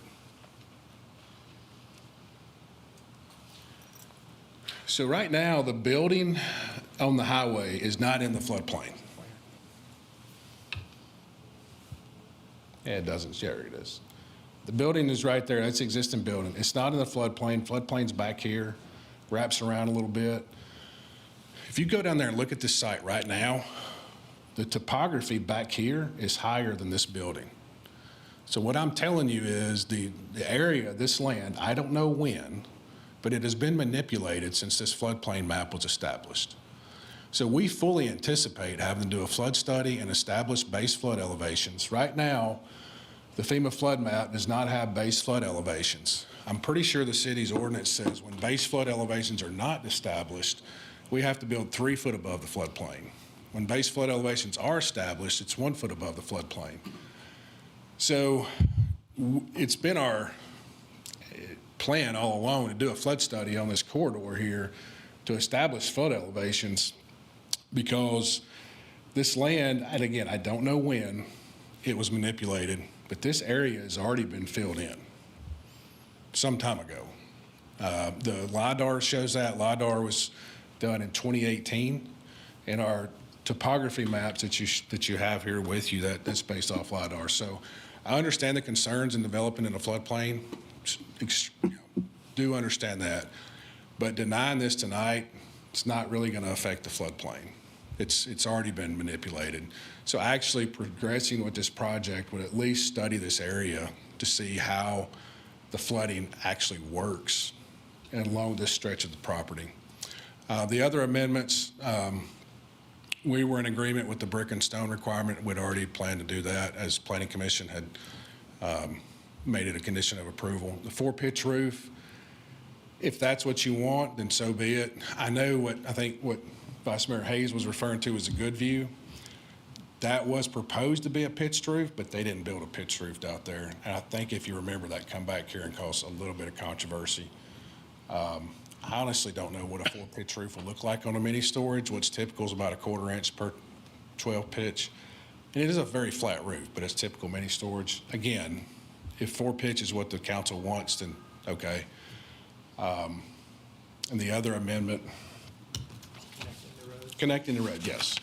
I think, part of the intent behind what Planning Committee, Mr. Rose can correct me if I'm wrong, was getting that buffer established or connect the 2 properties together, whatever this body wants. I mean, it's to us, it's fine. We intend to connect the parking lot to get around the building anyway. But we were providing the 20-foot landscape buffer. So I'm happy to answer any other questions you might have about the floodplain. But we do anticipate having to do it. Well, if this passes, we'll do a flood study. If not, then I would imagine this project will still progress with the development on Long Hollow Pike. So, Mr. Leith, you saying that where they backfilled right there over the years ago, that pushed that water back toward Long Hollow Pike, right? But unless we do a flood study, we're not going to know the effects of it. But yes.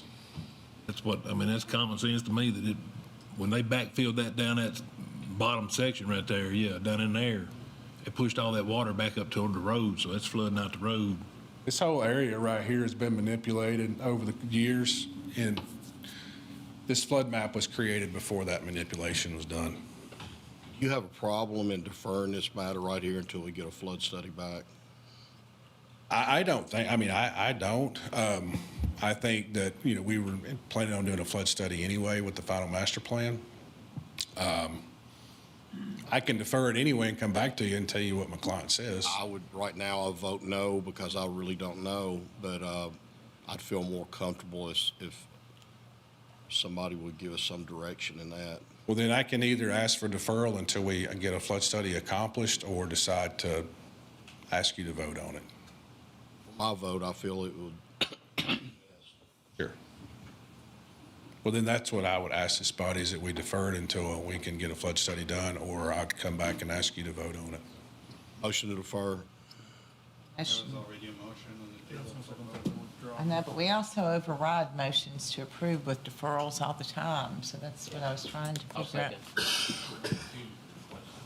So is it okay to override that with the deferral like we do with the, to approve? Okay. And typically the applicant, if the applicant asks to defer, we typically allow that. So motion is second to defer. All in favor say aye. Aye. Opposed say no. Wait, do we need a time frame on it? No. Okay. Okay. Okay. Any opposed to deferring? Okay. Unanimously voted to defer. And so we will move now to item number 6, which is ordinance 02601, an ordinance of the City of Gallatin approving an amended preliminary master development plan for Riverbend Residential Development, originally part of the Hidden Creek Welch College Master Plan on 16.57 acres east of Lower Station Camp, north of Bison Trail. Got the marathon tonight. It's good.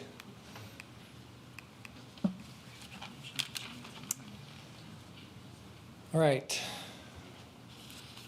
This is the Riverbend project. So you'll see, again, similar discussion, and some of the residents got up during the public comment and spoke about this one, having concerns about the floodplain. So, that may be a common theme tonight. Anyway, the owner and applicant are requesting approval of an amended preliminary master development plan for Riverbend, originally part of the Hidden Creek Welch College Master Development Plan on 16.57 plus or minus acres for 146 townhomes located east of Lower Station Camp Creek Road and north of Bison Trail. Just for reference, Bison Trail is kind of down here, Welch College is right there, and Lower Station Camp Creek Road runs along the west side of the property here. That other property is just up further to the north off the screen, the one that we just talked about. The preliminary the property is zoned R6. Multifamily units are a permitted use in the R6 zoning district. The preliminary master plan, development plan was originally part of the phase 2 of Welch College master plan. As part of the approval for Welch College, there was a requirement that, let me sort of skip to that a little bit. Oh, maybe I didn't get that image in here. Okay, I think it's this one. Phase 2 is depicted on here as, I believe that area right up in there. Sorry, I don't have my glasses on, so I can't see that far, but the connection with phase 2 and 3 was that Jenkins Lane extension was going to be a requirement to happen all the way from Lower Station Camp to Big Station Camp Boulevard as part of the either phase 2 or phase 3 development. The applicant proposes with this PMDP to build it's a 24-foot wide roadway. They are not wanting to build sidewalks that would go all the way across to Big Station Camp, but kind of stick with sidewalks and a multi-use path along the north side here for Jenkins Lane. No sidewalks on the south, nor on those portions that kind of run off the page here and head over towards Big Station Camp. So pretty much just pavement, no curb and gutter, no sidewalks on the portions that are not having development adjacent to them. But they would do it on the portion adjacent to the development here. But that kind of provides an access where we know that Lower Station Camp Creek is in the floodplain. We know that that access point could be inundated at some point, and so we want to make sure that there is a safe fire access road that can get in from a different direction should that be potentially inundated at some point with a flood. That also kind of just gives a little bit better access to those residents that would be living in that neighborhood. They'll have access to be able to go over to Big Station Camp, where there should be more shopping availabilities and access to the freeway and stuff like that. The floodplain is a real concern, again, as we talked about, on this development, and the applicant is working on what they need to do with FEMA to bring the property into compliance. They will likely do what's called a CLOMAR F, which is an acronym, CLOMR-F, and that stands for Conditional Letter of Map Revision Based on Fill. What that is they would make a plan to bring in fill in the area closest to the floodplain within that floodplain area, and they would raise the level of that land up so that it takes it out of the floodplain, and then that way they could be able to develop on top of that land, keeping it more safe from, subjection to a flood if and when that flood comes along. So that is something that I've already had discussions with them about, and they're working towards that to kind of help solve the issue. But there is a portion of the development, in this area, kind of along the fringe area, that does fall within the 100-year floodplain area, and so they would need to get a floodplain development permit, and part of that permit would include that CLOMAR, which again, it's conditional based on the fill, and they submit that prior to FEMA, and then once they do the work, then they submit it as a LOMAR F, and that would be approved by FEMA as a more concrete document. They're also asking relief from the 20-foot setbacks for front and rear setback requirements. Basically, they would like it to be 15 feet in the front and 5 feet in the rear for their front-loaded townhomes.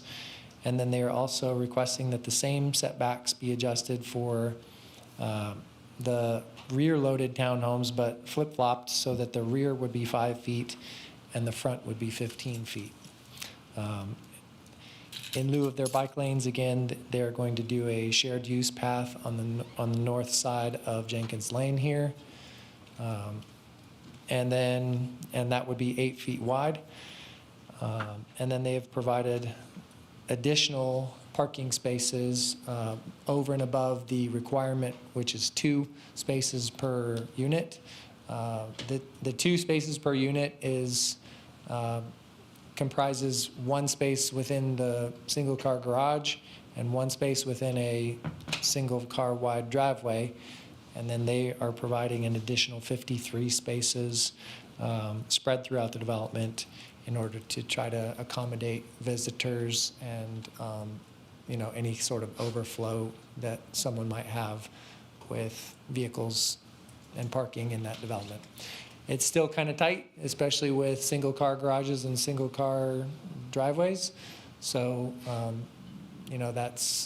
that's not optimal, but they are meeting the requirement and providing those additional 53 spaces. Planning Commission did vote by a vote of 5-0 to recommend approval to the council for this. And again, that condition of approval for the floodplain just requires them that, they have to obtain that floodplain development permit. That has to be signed off first before they can develop within that floodplain area. And just for the council's benefit, the definition of development within a floodplain means even grading or any sort of change, any man-made change within that floodplain area is considered development and requires that floodplain development permit. So they can't just go to engineering and get their land disturbance permit and go ahead and start grading. They have to get that floodplain development permit first. So, and the applicant is here, and they'd be willing to, I'm sure, come up and make a presentation regarding their project.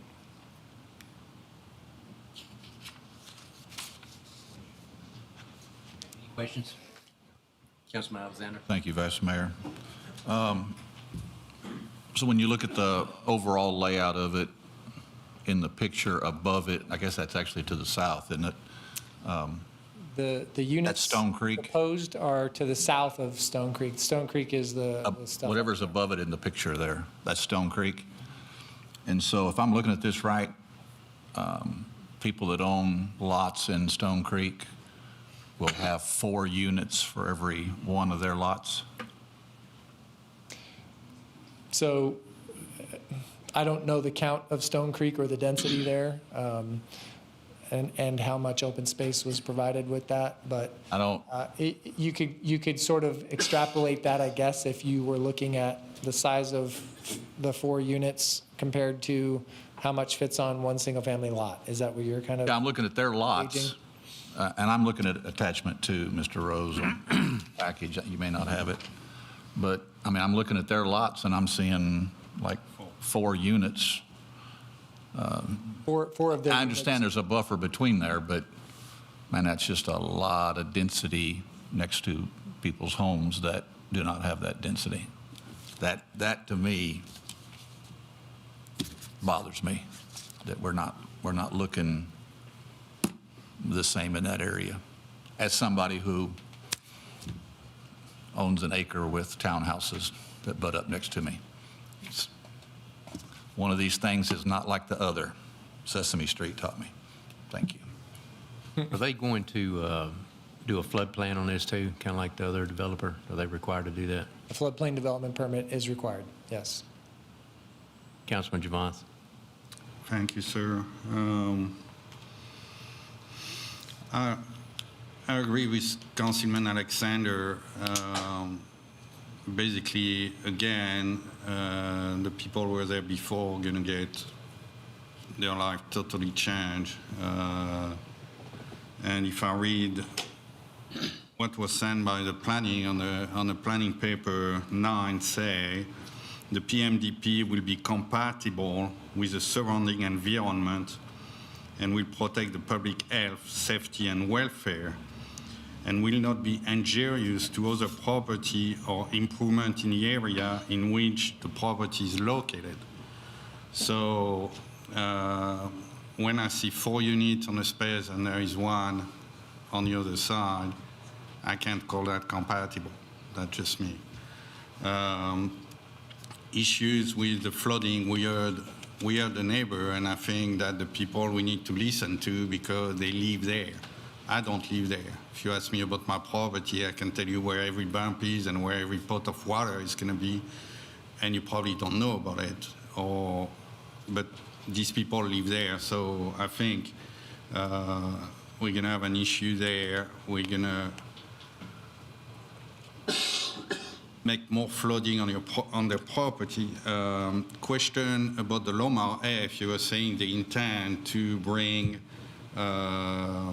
dirt on the flood zone, so where it's basically not built, to raise the level so they can use it. Are they planning on building more if they raise the level? No, so this would be the plan that is associated with that, and they would fill in to the level where they could build the homes, but they wouldn't fill more than what's necessary for that. Another thing I have an issue with is, again, giving exemption at a level where it's just becoming ridiculous. 5 foot rear yard, 5 foot.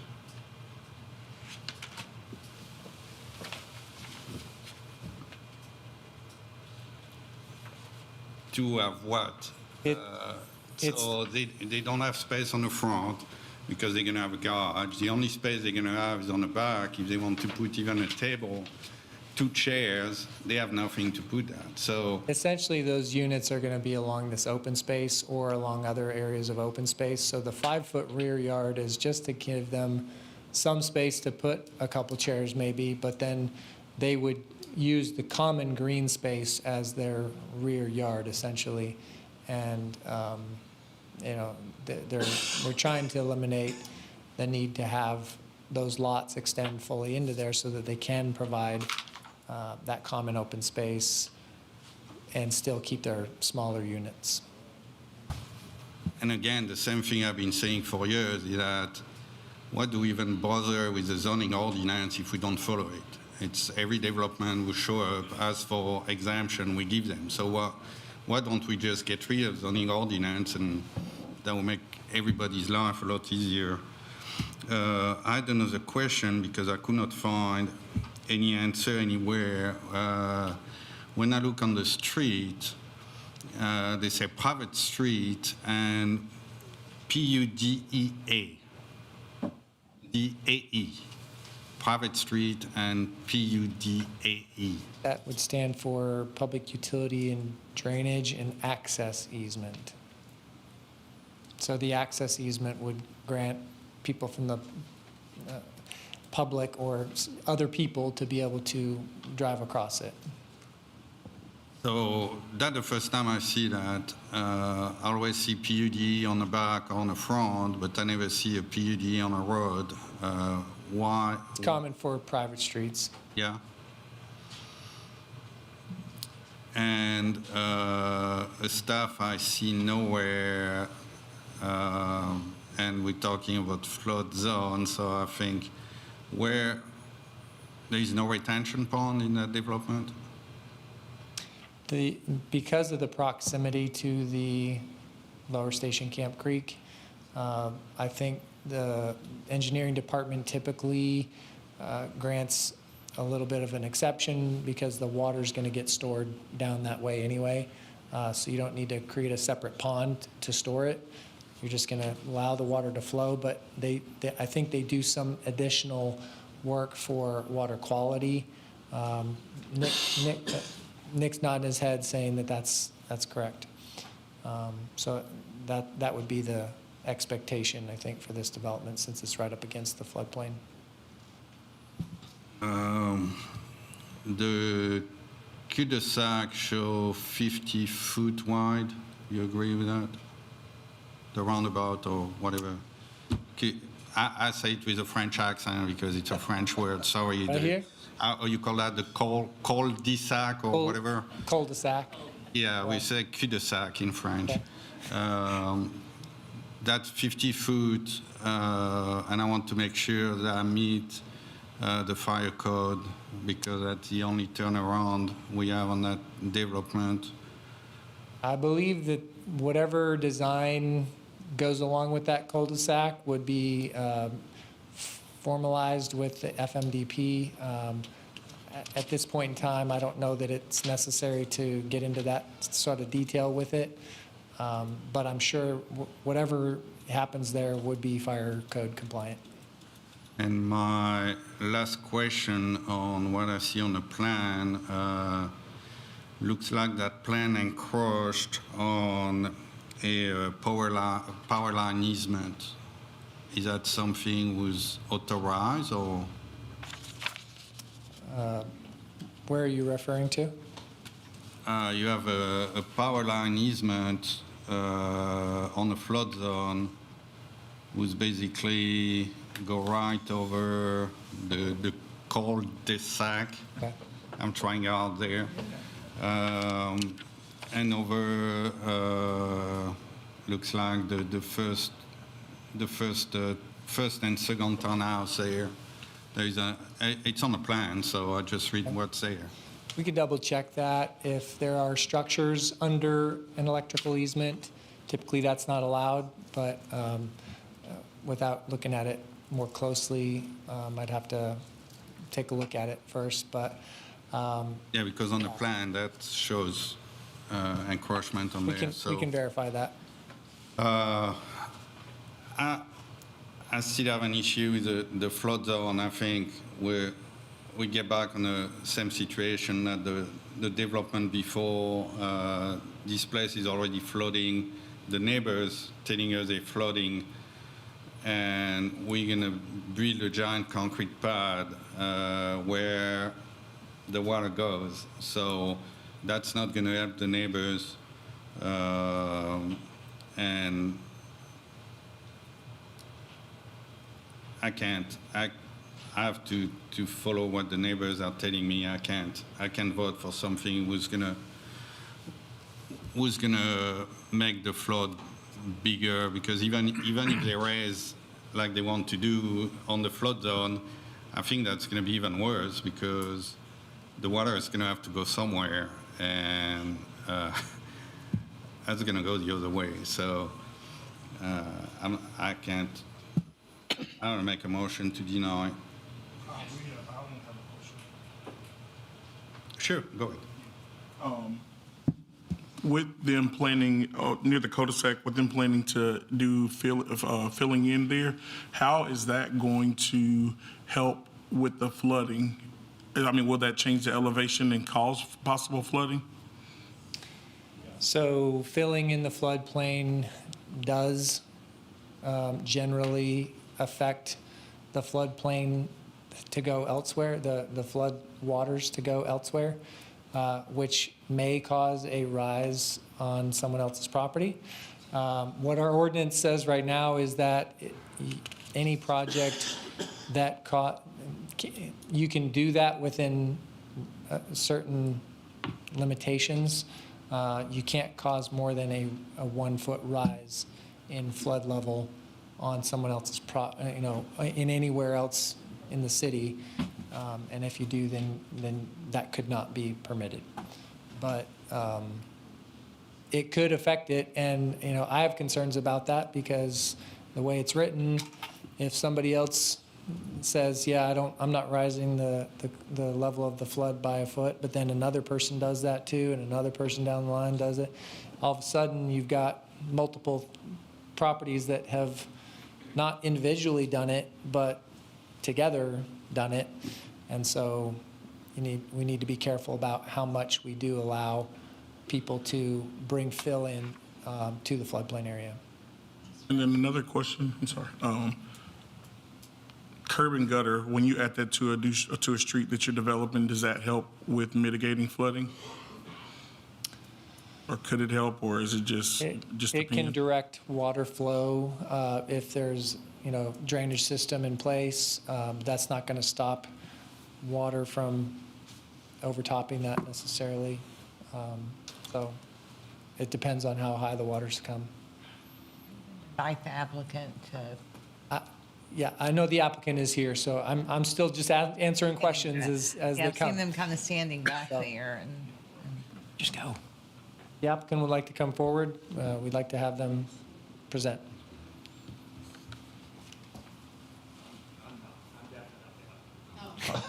I thought y'all were. I'm sorry. It's not me. Not me. We're not here. Okay, well, never mind then. Are they not here? No. Brian, I know that when, Okay, well I then mean, I never know mind. when you, Continue with your conversations. like man-made backfill stuff, we can't do what the Lord did, he's gonna take it out. I mean, I've tried to reroute a creek out there at my place, and you just can't do it. I'm just worried about that Stewart's Creek over there where they already flooding, Yeah, and this isn't rerouting a creek by any means, because the No, creek, I'm the not creek that, bed but, itself yeah. is in a different location.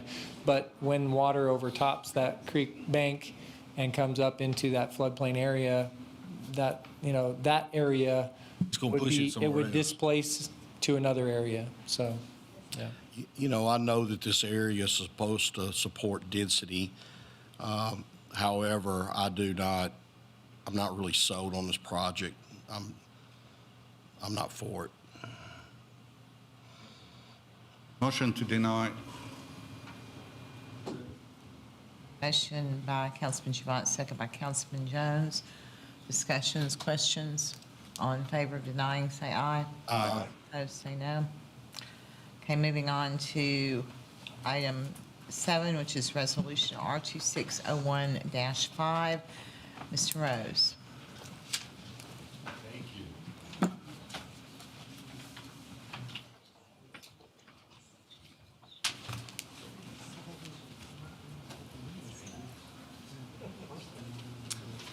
All right, still running the marathon here.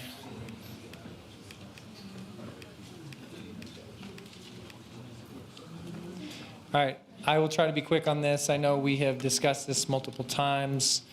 This is the 3.56 plus or minus acre triangle piece of property that the city owns now. We purchased it from the Trout family and are looking to just annex it into our city limits so that we can then have jurisdiction over it while we also own it. The plan of services is also part of this action and didn't have anything, earth-shattering to report on as far as that goes. Services are able to be provided there. We've got services up through Triple Creek Park, and I know it's Motion to send it on. Second. Motion by Vice Mayor Hayes, second by Councilman Carter. Questions, discussion? All in favor of sending forward to council, please say aye. Aye. Opposed, say no. Moves forward with a vote of 4-0 unanimously. Item number 8 is Resolution R2601-6, resolution of the City of okay. This is the same item, just the other one. Motion to send it on. motion by Vice Mayor Hayes, second by Councilman Carter. Questions, discussion? All in favor, say aye. Aye. Opposed? Moves forward with a vote of 4-0 unanimously. Item 9 is Resolution R2601-3, a resolution approving an indemnity and hold harmless agreement with the Certificate of Liability Insurance to use the city-maintained sidewalk within the state right-of-way for the installation and maintenance of a second-story Juliet balcony for 125 East Main Street. All right. The owner and applicant request approval of a resolution to approve an indemnity and hold harmless agreement with a certificate of liability insurance to use the city-maintained sidewalk within the state right-of-way for the installation and maintenance of a second-story Juliet balcony.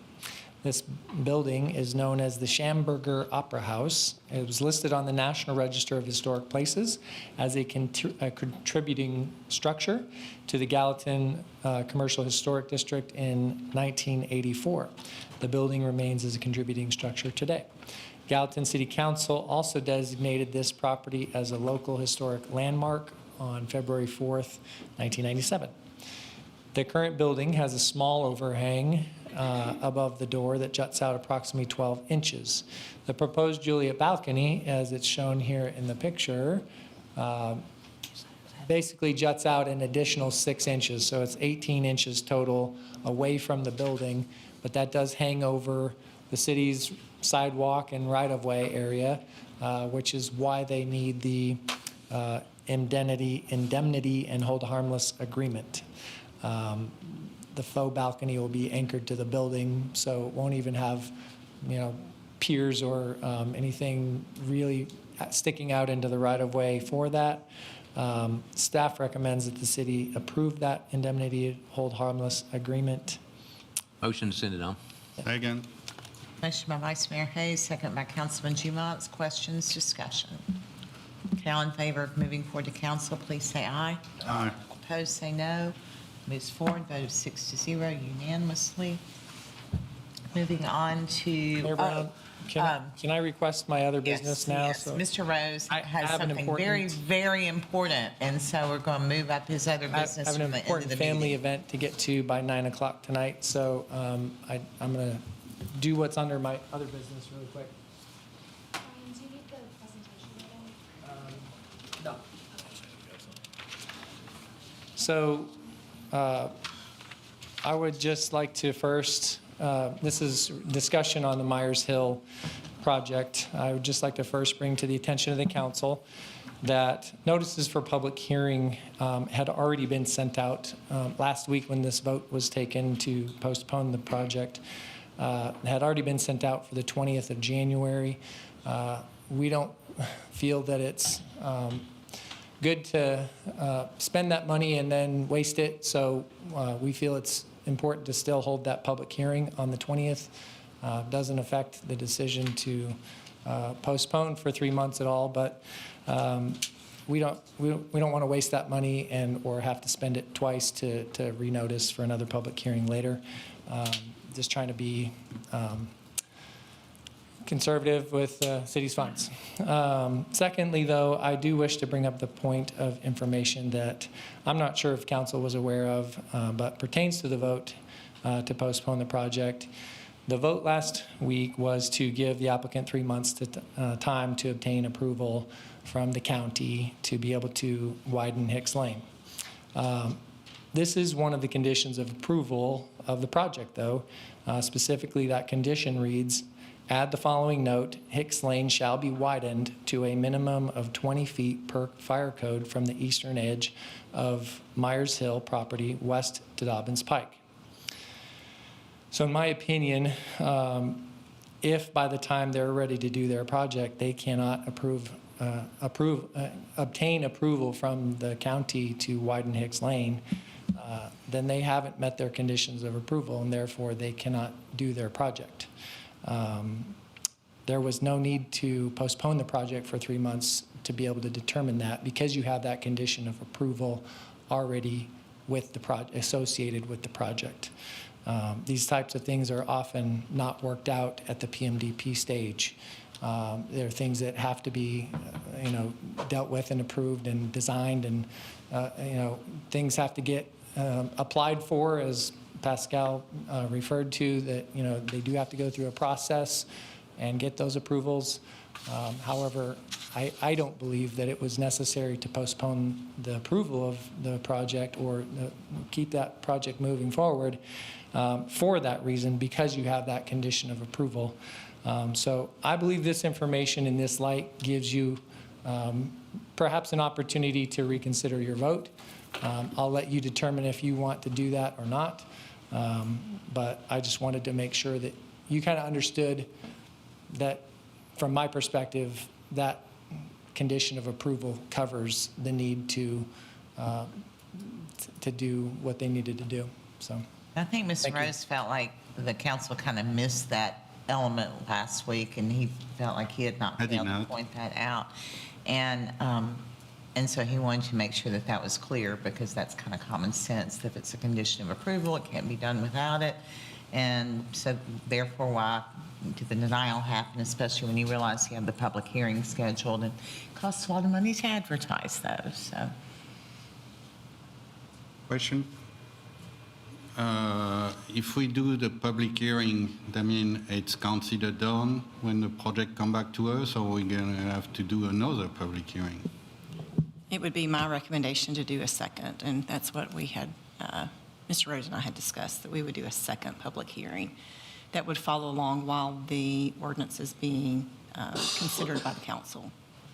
And to answer Mayor's question, I didn't miss it. I saw it, but I didn't ask a question.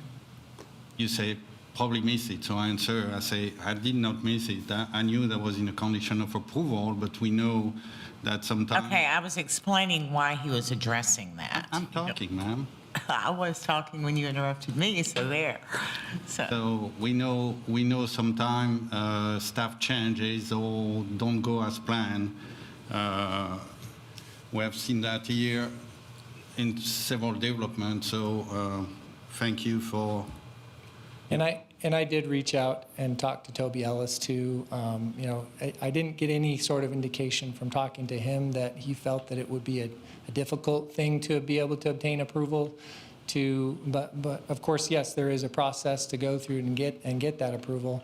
But I didn't get the impression from talking to him that It would cause a problem to go in and ask to be able to improve that portion of Myers Hill. You know, typically, if you want to go in and ask to do something that improves one of their roads, I think the county's generally going to County's accept welcome to. those improvements. Yeah. And I think that other road was real key too, but I think it was a long meeting and Mr. Rose felt like he had not pointed that out adequately and wanted to make sure that you guys were aware of it, because we are doing that public hearing and delaying the consideration of that. So that's why he was addressing that. Thank you. Questions you may. Okay, let's move on then to item number, and thank you, Mr. Rose, and if you think, text me and let me know. So item 10 is an ordinance amending the Gallatin Municipal Code, Chapter 12, regulating the use of tobacco and vapor products. I looked before the meeting and I didn't see any of the folks here that were interested in it. Oh, but they're back there now. Okay. Thank y'all. I cannot see back there. I see hands, but I cannot see back there. So delighted that you guys are here. This was actually brought to me by, I'll call you a young man, a lung cancer survivor, secondhand smoke, really wanted this for our community, actually following actions taken by the city of Nashville and the city of Hendersonville. And this is an amended ordinance that I'm passing out. It was replied back to me when I sent it to you all that there were some things in there that needed a little bit of cleanup, and so our attorney has done that, and so what she's handing out is an amended ordinance this evening, and for your consideration. But this, in essence, is going to not allow or ban smoking and vaping in 21 and over establishments, with the exception of cigar bars and vape shops, very, very simply. I don't know how much more plain I can speak to that. I know that I have had conversations over time with people who are performers, people who are servers, and they work in these establishments, and even patrons that love to go, but you know, there's the difficulty with being in the secondhand smoke environment. And so they felt like this was really important. There were several different organizations asking for it, and the smoke-free ordinance was from them. And I'll just say that what was handed out, if you look at it, it's highlighted, and those are the things that were changed from what was in the packets. Very minimal, mainly some typos, and so you just look, very minimal changes that are highlighted. Motion to send it on. Second. Motion by Vice Mayor Hayes, a second by Councilman Fennell. And I certainly want to thank you, Mr. Hawkins, for being so persistent with me while we continued to work through this and finally get it on the agenda. And then with the help with the other organizations as well, with the Smoke Free Tennessee and the American Lung Association and the Cancer Society and everybody that's been engaged in it. So thank you. Are there any questions or any discussion? Councilman Gibbons. Thank you, Mayor. I don't smoke, and I think where I've been in Gallatin, I know only one place for those smoking inside. Maybe there is more, but on Longolo, It's not smoking anymore. It's not. But there are others. I think people, well, if we do that, where are we going to add something that, because, you know, California has that, you can smoke anywhere. Actually, I think they still have some smoking area, but you have regulation who say that people can't smoke a certain distance from the building, because if people smoke, they're going to smoke. I mean, if they can smoke inside, they're going to be near the door. If we don't put a distance from the building, they're going to be right there, and that defeats the purpose, because people are going to pass by, going to get second-hand smoking. So I think that applies to every single, public entity within a city, and a lot of cities do have ordinances like you speak of.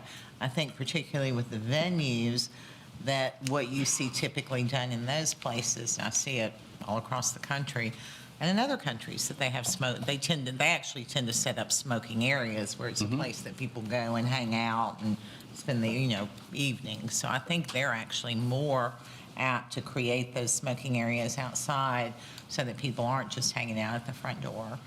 But So are we going to add something like that in your ordinance? I Distance? I mean, well, Just I outside think of that becomes a really, really difficult enforcement issue, because I think when you start talking about within the distance of the building, that's beyond the building owner's control, and I don't think that that's what we're asking for at this point. I think at some point in the future, I mean, there's lots of things that we can consider in the future related to that, like public spaces and the like, so, but I think this is specific to the ask that was made for this.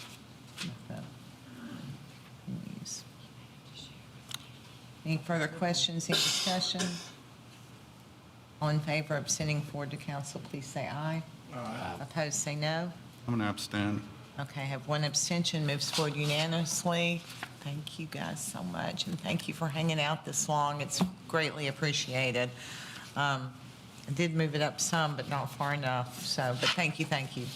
Moving right along, we are at item number 11, which, did you guys want to take a recess? I know several of you. Everybody's already gone.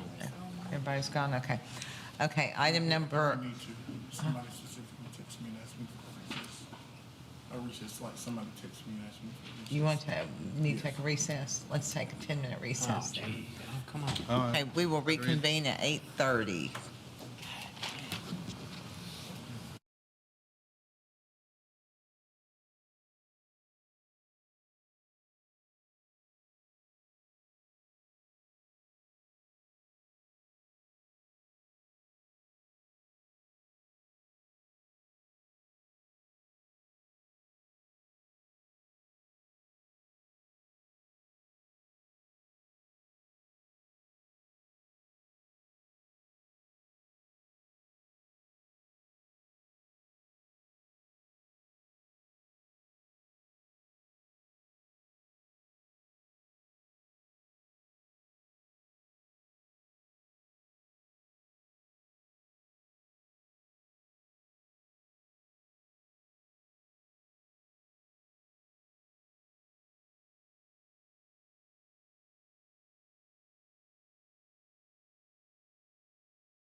Okay, we're reconvened for this meeting. We are going to begin with item number 11, which is the discussion for the grant agreement of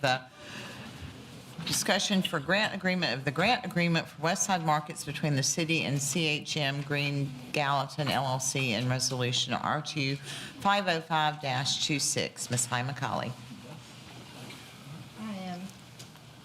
I am handing out some documents that you're going to want to look at.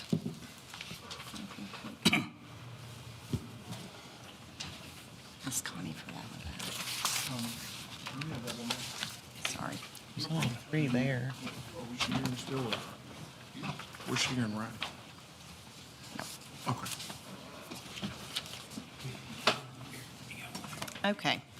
The first thing that I've handed out to you is the grant agreement. At the, last week, at the end of the meeting, Councilman Javance asked about the grant agreement between the IDB and CHM Green Gallatin LLC, and this is for the Target development.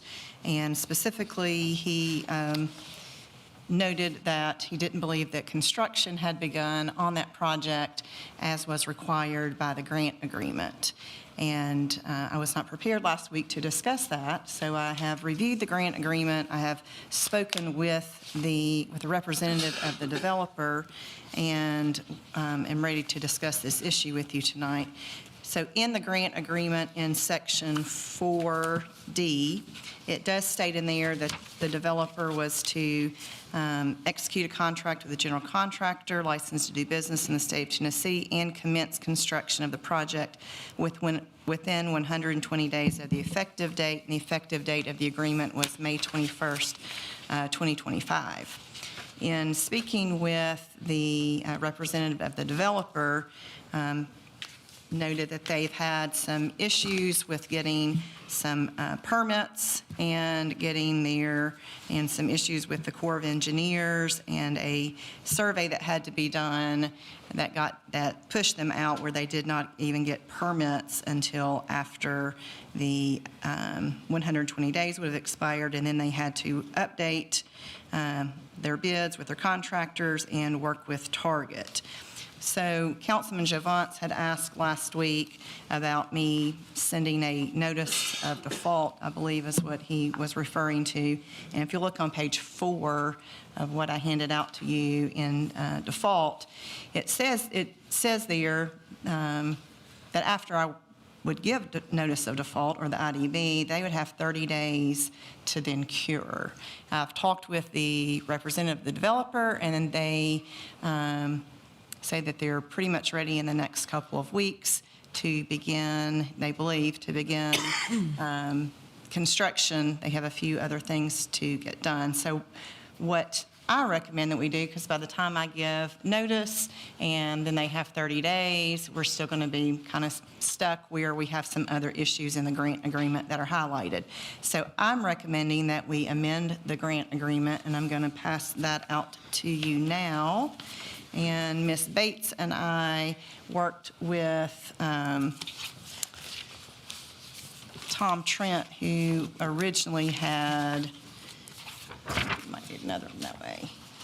He originally drafted the grant agreement. And so we worked with him. And if you look at the grant agreement, highlighted in yellow are the areas that I have noted need to be amended and revised. And the first is in section 4D. If you look at the amendment to the grant agreement down in section 2, we would change the honor before 120 days of the effective date to honor before February 15th, 2026. And that kind of lines up with actually be 30 days less, which would have been their cure period if you approve it next week.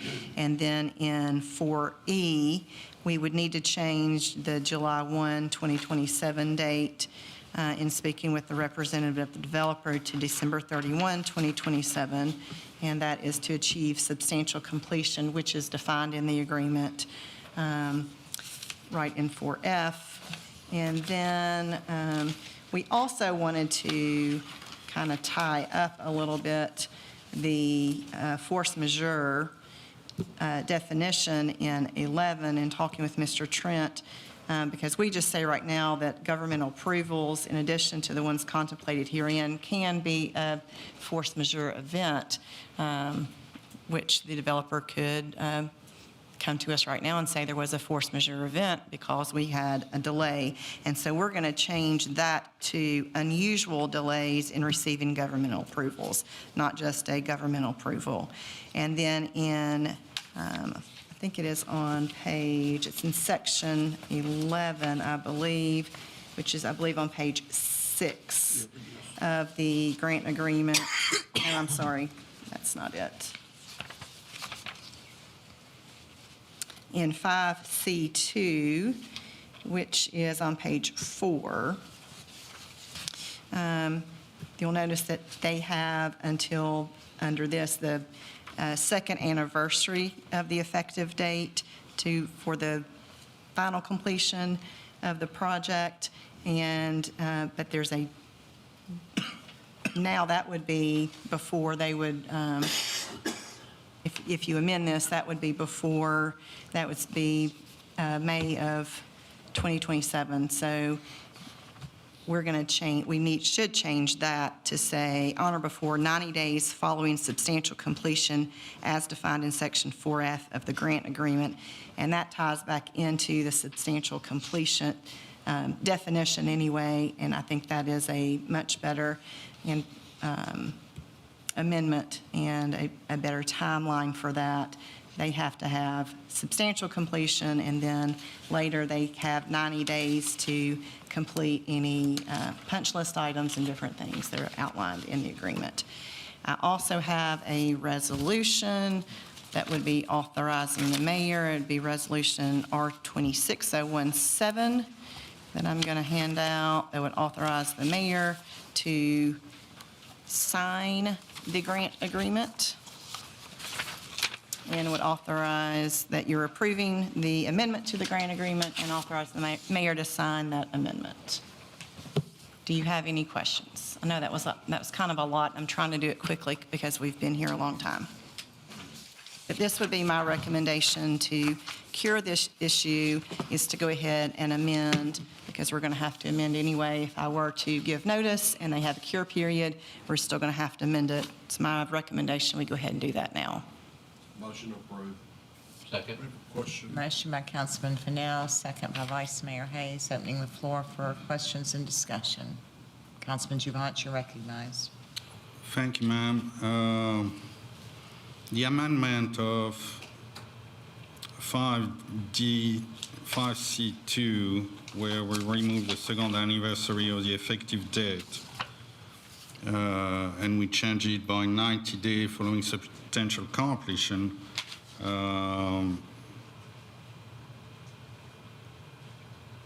We basically remove. Well, if we leave it as is, then You have 2 years to complete the project. 2 years from the effective date of the original agreement. So if you remove that, and you add 90 days, and you change it by 90 days following substantial completion, now there is no time limit on substantial completion. I think No, there is. C2 was. There's substantial completion on page 2 in 4F, and there is satisfaction of conditions that is in 4I on page 3. And in that, I noticed, like I said, I did not draft this, but they have 90 days after substantial completion to get the satisfaction of conditions. And once that is done, that is when we would make our payment. So that's why I changed it to the 90 days after substantial completion, because they already get that in 4I. If you look on page 3, and it's down toward the bottom of 4I, to me, that makes the most sense to change it to the 90 days after substantial completion. They already get that under satisfaction of conditions. And so we're going to, if we don't change that, we're going to have terms that contradict themselves.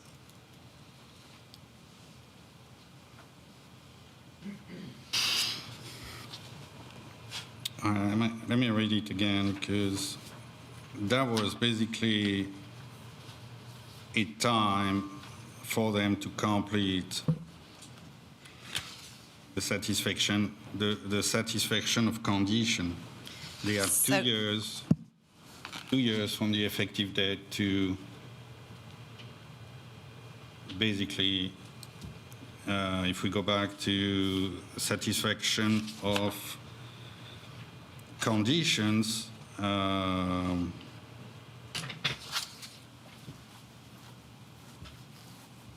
that was basically a timer was giving them 2 years to 2 years do from the the effective satisfaction of date. condition. Except when you look at the original grant agreement, like I said, I didn't draft it and I didn't catch it.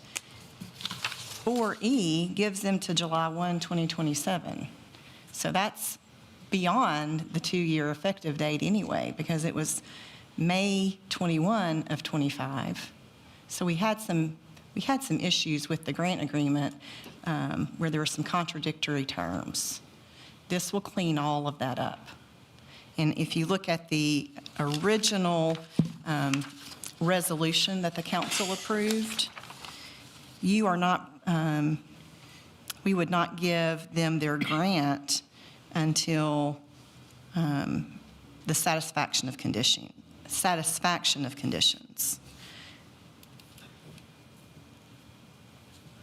So we don't want to have substantial completion. We can't have substantial completion before satisfaction of conditions.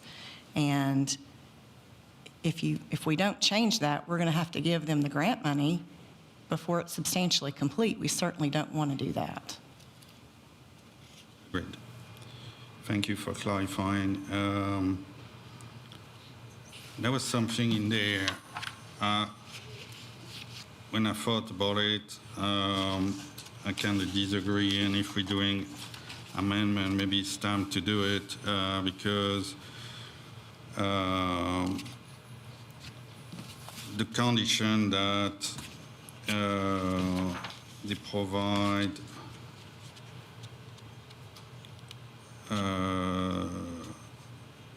the target agreement and the anchor agreement to the mayor for her only viewing. Can you tell me where you're looking? Yeah, let me find it.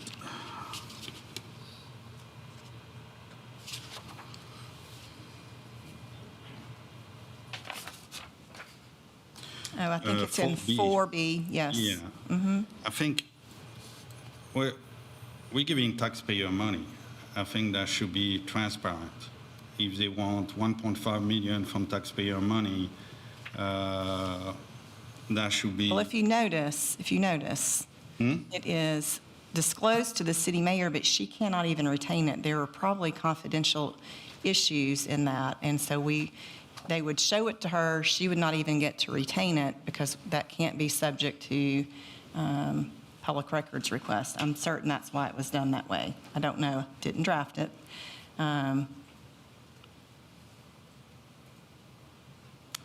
The developer is here if you would like to, if you have any questions of them, but I think that's probably why it was done.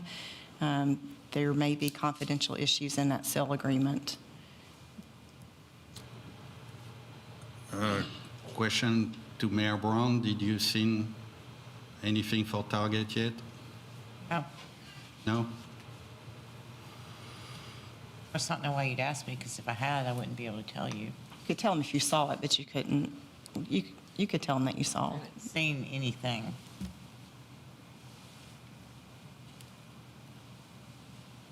The initial plan that everybody saw.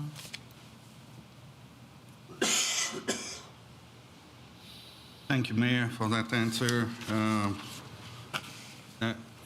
No, I appreciate the answer.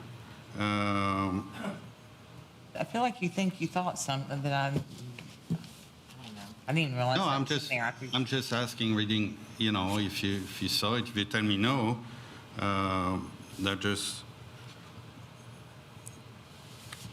go back to make me even more against it because when that was presented to us initially, that was a done deal. So if that was a done deal, If you'd like to bring the developer up, I think they could probably What answer was- that question for you. What are you saying? I was a done deal? no, I'm The not talking Target, about Target is, you. I was talking about Target. So in order for them to get the grant, Target has to be here, they have to be open for a full day, all of that's set out. So if that doesn't happen, No, we're not going to have this, we're not going to be giving any money anyway. I understand that, but the way that got sold to us is that was already a done deal with Target. And after, that's what, June, July, August, September, October, November, December, January, that's 8 months. That's all I'm saying. So, Anyone have any other questions? Are we looking for a motion to authorize the mayor to sign this, huh? We've already done that. You would just be sending this to council for the resolution to be on the agenda next week. Seconded. Yes. Yes. Okay, all in favor of moving forward, say aye. Aye. Opposed, say no. Does move forward unanimously. Item number 12 is citizen request for right-of-way abandonment on Richwood Circle. Mr. Tuttle, city engineer. Good evening. Hopefully the blue sheet made sense on what this request was. We don't get these very often, but from time to time we do. This is a request for them to apply to our planning commission to give you a recommendation on abandoning a right-of-way that is between two houses in an old subdivision that was developed and the right-of-way was never improved. That in the blue sheet, we do give a short comment that this isn't consistent with what we normally preach to you, which requires connectivity throughout our subdivisions. If you are familiar with where Richland Circle and Richland Court are, off of Richland Court is where this right-of-way stub is, and it would connect to Rogers Road in the subdivision that is to the east of it, that would connect to Hartsville Pike and give another way out of this subdivision. The city hasn't acted on this right away, and so it's been as it is for decades. And this the two property owners would like to own the property and not have a road go through there ever. So they're asking for your permission to apply. motion to send to council or planning? To Planning Commission. Planning Commission. I have a motion by Councilman Gibbons, second by Councilman Carter. This means that it goes to planning for Nick to not allow that to happen or to allow it to happen. Yeah, so it would go to Planning Commission. They would make the request. Staff, engineering, and the rest of staff would give their comments and opinions on that to Planning Commission. Planning Commission would then make a recommendation to you, and you would have the opportunity to approve or deny. Quick question. If hasn't been done for 10 years, I mean, if we want the connection, we're going to have to pay for it? Absolutely. And instead of that, we're going to sell them the land for a connection who has never been there and make money? We could sell it. That is our option. We'll say typically if we didn't pay for the right-of-way, then we usually I'll give it away. Gift it. But it is ours, so we can do with it. Yeah, I think if that not been done for 10 years, we're doing it now. We're not going to, if that was a necessity, that would have been done before that. So thanks for bringing that to us. I don't know if there was a vote. Was there a vote? You wanted to say something. I've got nothing else to say. Did your part? Thank you, Mr. Tuttle. I appreciate your commitment to connections. All in favor of moving forward to the Planning Commission, say aye. Aye. Opposed, say no. Does move forward with unanimous support. Item 13 is ordinance 02512-72. Mr. Tuttle, $5,400 for employee training. No new money, trying to move money from one line to another. Motion, send it on. Second. Motion by Vice Mayor Hayes, second by Councilman Fennell. Any questions, any discussion? Okay, all in favor of moving Aye. forward, say aye. Aye. Opposed, say no. Moves forward unanimously. Item 14 is ordinance 02601-1, ordinance appropriating $442,372.65 for intersection improvements at Tulip, Poplar, and Belvedere. Motion sent to council. Motion by Councilman Javant, second by Vice Mayor Hayes. Questions, discussion? All in favor, please say aye. Aye. Opposed, moves forward. Item 16 is Resolution R2601-2, resolution requesting that the City of Gallatin annex an approximately 1.5-mile section of Roundtree Drive and that the county initiate the annexation. Mr. Tuttle. Thank you, Mayor. Speaking with our EDA director, Ms. Bates, she had asked that we go ahead and make the request of the county to make the request of us to annex the Roundtree Drive right-of-way that is surrounded now by, or will be when we get through all of our annexation processes. And maybe the Roundtree section that is surrounded by Ott Gregory's property that was annexed. Motion to send to council. Second. Motion by Councilman Fennell, second by Vice Mayor Hayes. Any questions, any discussion? Mr. Alexander. Thank you, Mayor. Mr. Tuttle, this is basically annexing the roadway. Correct. So in this case, the There's county. one home on Roundtree that it's in front of. It's not going to affect that homeowner in any way? It wouldn't. The property that is the right-of-way is actually dedicated right-of-way that the county has ownership of. They can prove that. And so in this case, they would be able to request annexation or at least permit it. Not interested in that. I just. It wouldn't, I mean, if they wanted, if they, the only way that it affects them is if they wanted to request a driveway or something of that nature, they would come to us as opposed to the county. They would talk to us about paving that section instead of the county, those kinds of things. Thoughts? Thank you, Mayor. I understand the idea, but why, if the county wants to take care of that road, why we wouldn't pay for a road when they're going to pay for it? I just, if they don't want to pay for it, they can come back to us, but I don't see why we request. I know you're going to give me the answer, ma'am. Yeah, so. why would we want to have the maintenance burden? Yeah. Is what you're asking? Yeah. If we expect development to happen on that corridor, then it just makes way more sense for us to manage permitting on it. If we're talking about improvements on it, if we're talking about driveways, we have had plenty of situations where city had the property that was owned by property owners within its limits, but the county had jurisdiction of the roadway, and it gets ugly and complicated and just difficult to manage. Makes sense. Thank you.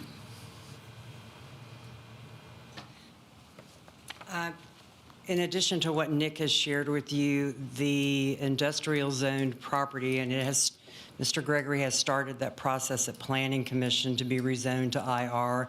Work session is passed. It goes to them at the end of the month, and then it comes to y'all.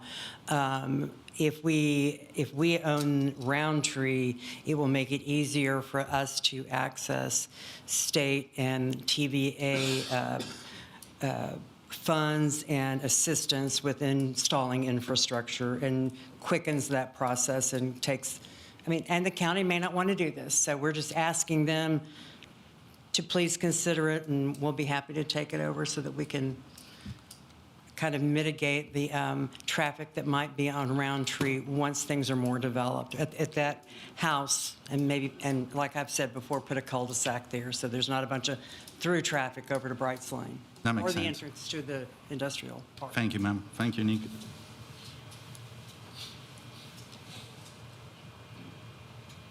Else? Okay. We have a motion, a second. Okay. Resolution R2601-2, all in favor of moving forward, say aye. Aye. Opposed, say no. Moves forward unanimously. Chief Beeman, this is ordinance 02512-68, ordinance appropriating $16,901 for repairs to the 2021 and 25 Pierce Enforcer fire engines. Quit breaking stuff. Motion to send to council. I told you I would do that. Motion by Councilman Juvas, second by Councilman Carter. Questions, discussion, all in favor say aye. Aye. Opposed? Moves forward unanimously. Item 17, Resolution R2511-83, resolution to authorize the Gallatin Fire Department to apply for the Enbridge Safe Community Grant. Did I say that right? Second. Mayor, if I could, the next three items are all requesting permission to apply for a grant, and all the grants do not require matching funding from the city. It's 100% grant provided funding, if that will help speed things up, if that's permissible. It would be. So it's the 2025 Rescue Squad grant for the from the state of Tennessee, and then the Firehouse Subs Public Safety Foundation Q1, Q2 2026 grant. Yes, ma'am. But the next one, 20. Oh, I'm sorry, sir. Oh, 4. 20 also. Okay. And then the It's CSX numbers Pride and Service 17, grant, so it'd yeah. be 17 through 20. Yeah, 17 through 20, yes, ma'am. Second. Vice Mayor Hayes, second by Councilman Fennell. Any questions, any discussion? All in favor of moving forward to council, say aye. Aye. Opposed, say no. Does move forward unanimously. Thank you. Item 21 is Resolution R2601-1, resolution authorizing parks to apply for the 2025 State of Tennessee Office of Outdoor Recreation Grant. Motion sent to council. Motion by Councilman Juvas. Second by Councilman Alexander. Any questions, any discussion? All in favor of moving forward, say aye. Aye. Opposed? Okay, ordinance, item 22 is, moves forward unanimously, I'm sorry. Item 22 is ordinance. Huh? That one did have a match, right? Oh, it does have, yeah, that one has a $500,000 match, right, The David? 50% match, it's in a packet. We're thinking it's going to cost us It's a $7 million grant. We'll be matching $2 million with our land, $2 million with general fund, and the state will be giving $4 million. It works out a little different than that because the total, that's $8 million, but the total grant is only $7 million. So actually what we'll be doing is the state will give 2, we'll match that 2 with the land purchase. We'll put $1.5 million of our bond money, and they'll give us $1.5 million. Is that how much we budgeted for? 2.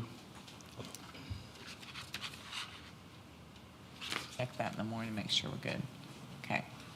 That will give us $5 million to do some other little stuff. Vote? Okay. I can't even see, my eyes are so blurry right now. Item 22 is ordinance 02601-5, ordinance appropriating $22,019.33 from revenue from damaged vehicle for vehicle replacement. Need to all be careful, too. Vice Mayor Hayes, second by Councilman Juvas. Questions, discussion? All in favor of sending forward ordinance 02601-5, say aye. Aye. Opposed, say no. Item 23 is ordinance that moves forward unanimously. Ordinance 02601-7, it's appropriating $12,000 from donations received from Gallatin Ford to purchase mobile canine enclosures. Sent to council. Motion by Councilman Juvas, second by Councilman Carter. Any questions, any discussion? It's ordinance 02601-7. All in favor of sending forward, say aye. Aye. Opposed, say no. Moves forward unanimously. Item 24 is Resolution R2601-4, resolution authorizing the Gallatin Police Department to apply for the Patrick Leahy Bulletproof Vest Partnership Program. Second. Councilman Carter, second by Councilman Fennell. Any questions, any discussion? Chief Sauls, you worked really hard on that. Excellent. All in favor of moving forward, please say aye. Opposed? Moves forward with unanimous support. Move now to other business. We've already touched on the Myers Hill one with Mr. Rose. Is there anyone else with other business this evening? Councilman Alexander. Thank you, Mayor. I would like to ask our IT department and maybe Jeff from your office, and I'd be glad to help as well, looking into voting devices for council. I'm pretty sure last week I was the only audible vote on one of the issues. Oh, yeah, I mean, And frequently. It just gets, and it gets quieter and It does quieter. get quieter, and I'd like to at least see what does it cost? What would it take over what we have, what we'd have to purchase in order to just make a simple yes, no, abstain? Won't just ring a bell.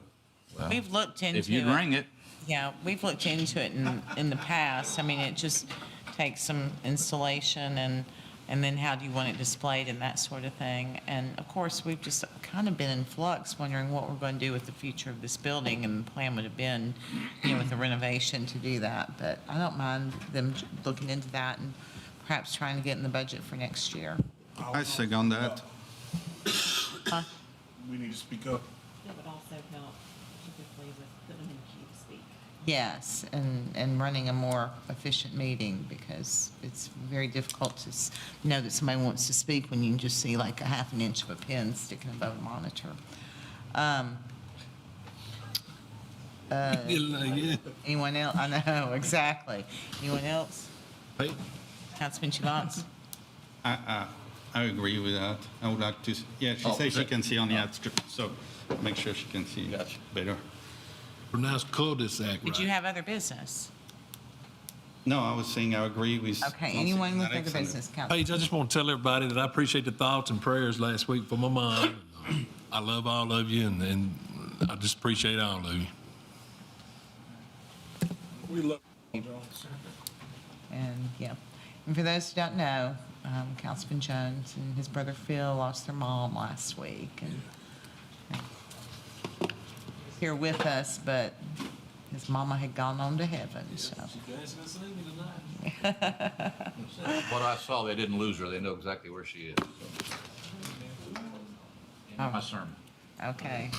One thing I'd like to say is thanks to the Gallatin Police Department, Sumner County Sheriff's Department for solving the robbery at my business. Appreciate that more than y'all can know. Department heads.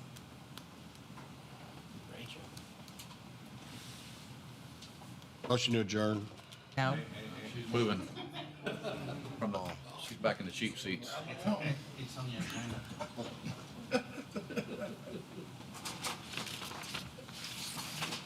I'm good with adjourning. Well, I didn't have other business. Financial reports for September and October in your packet. Please feel free to reach out with any questions. It's early on in the fiscal year for these, so nothing concerning showing up on those reports. I did hand out on your desk this evening the latest and greatest of our sales tax numbers, which we're very pleased with. After the citizens passed the referendum last year, that is doing fabulously well with the extra half penny that we're getting on the sales tax. Several weeks ago, a couple of months ago, I apologize, I've lost all track of time, but an employee asked for us to consider enhancements to the TCRS benefit package, and it required an actuarial study in order to do that. The state has completed that study, and because our pension plan is so well-funded, there is no cost to the city to offer that enhancement to the employees at this time. The employee will have to pay to buy back years of military service that wasn't previously allowed under our plan design. And eventually, as they retire and start drawing retirement benefits, it could potentially start having an impact on our pension contributions from the city. But as it stands right now, we are so well funded on the city portion of the pension that there is no cost to the city to do that. The pension committee gave me permission to bring this straight to you. They all were supportive of it and emailed independently of each other that they wish that I bring it on to council to let you know the results of the study. So that's what we have. Yes, sir? Just quick question. Do we know how much the buyback will be? It's different for each employee. It will, I believe it's 4 years' worth of salary contribution, not the salary itself, but I believe that's how it's worded. I did not bring that with me tonight, and I apologize. But they have a couple of years to buy back their portion, and it would be the 4% or 5% that they normally put in, but I believe it's based on 4 years' worth of wages. 4 years is the most that they can buy.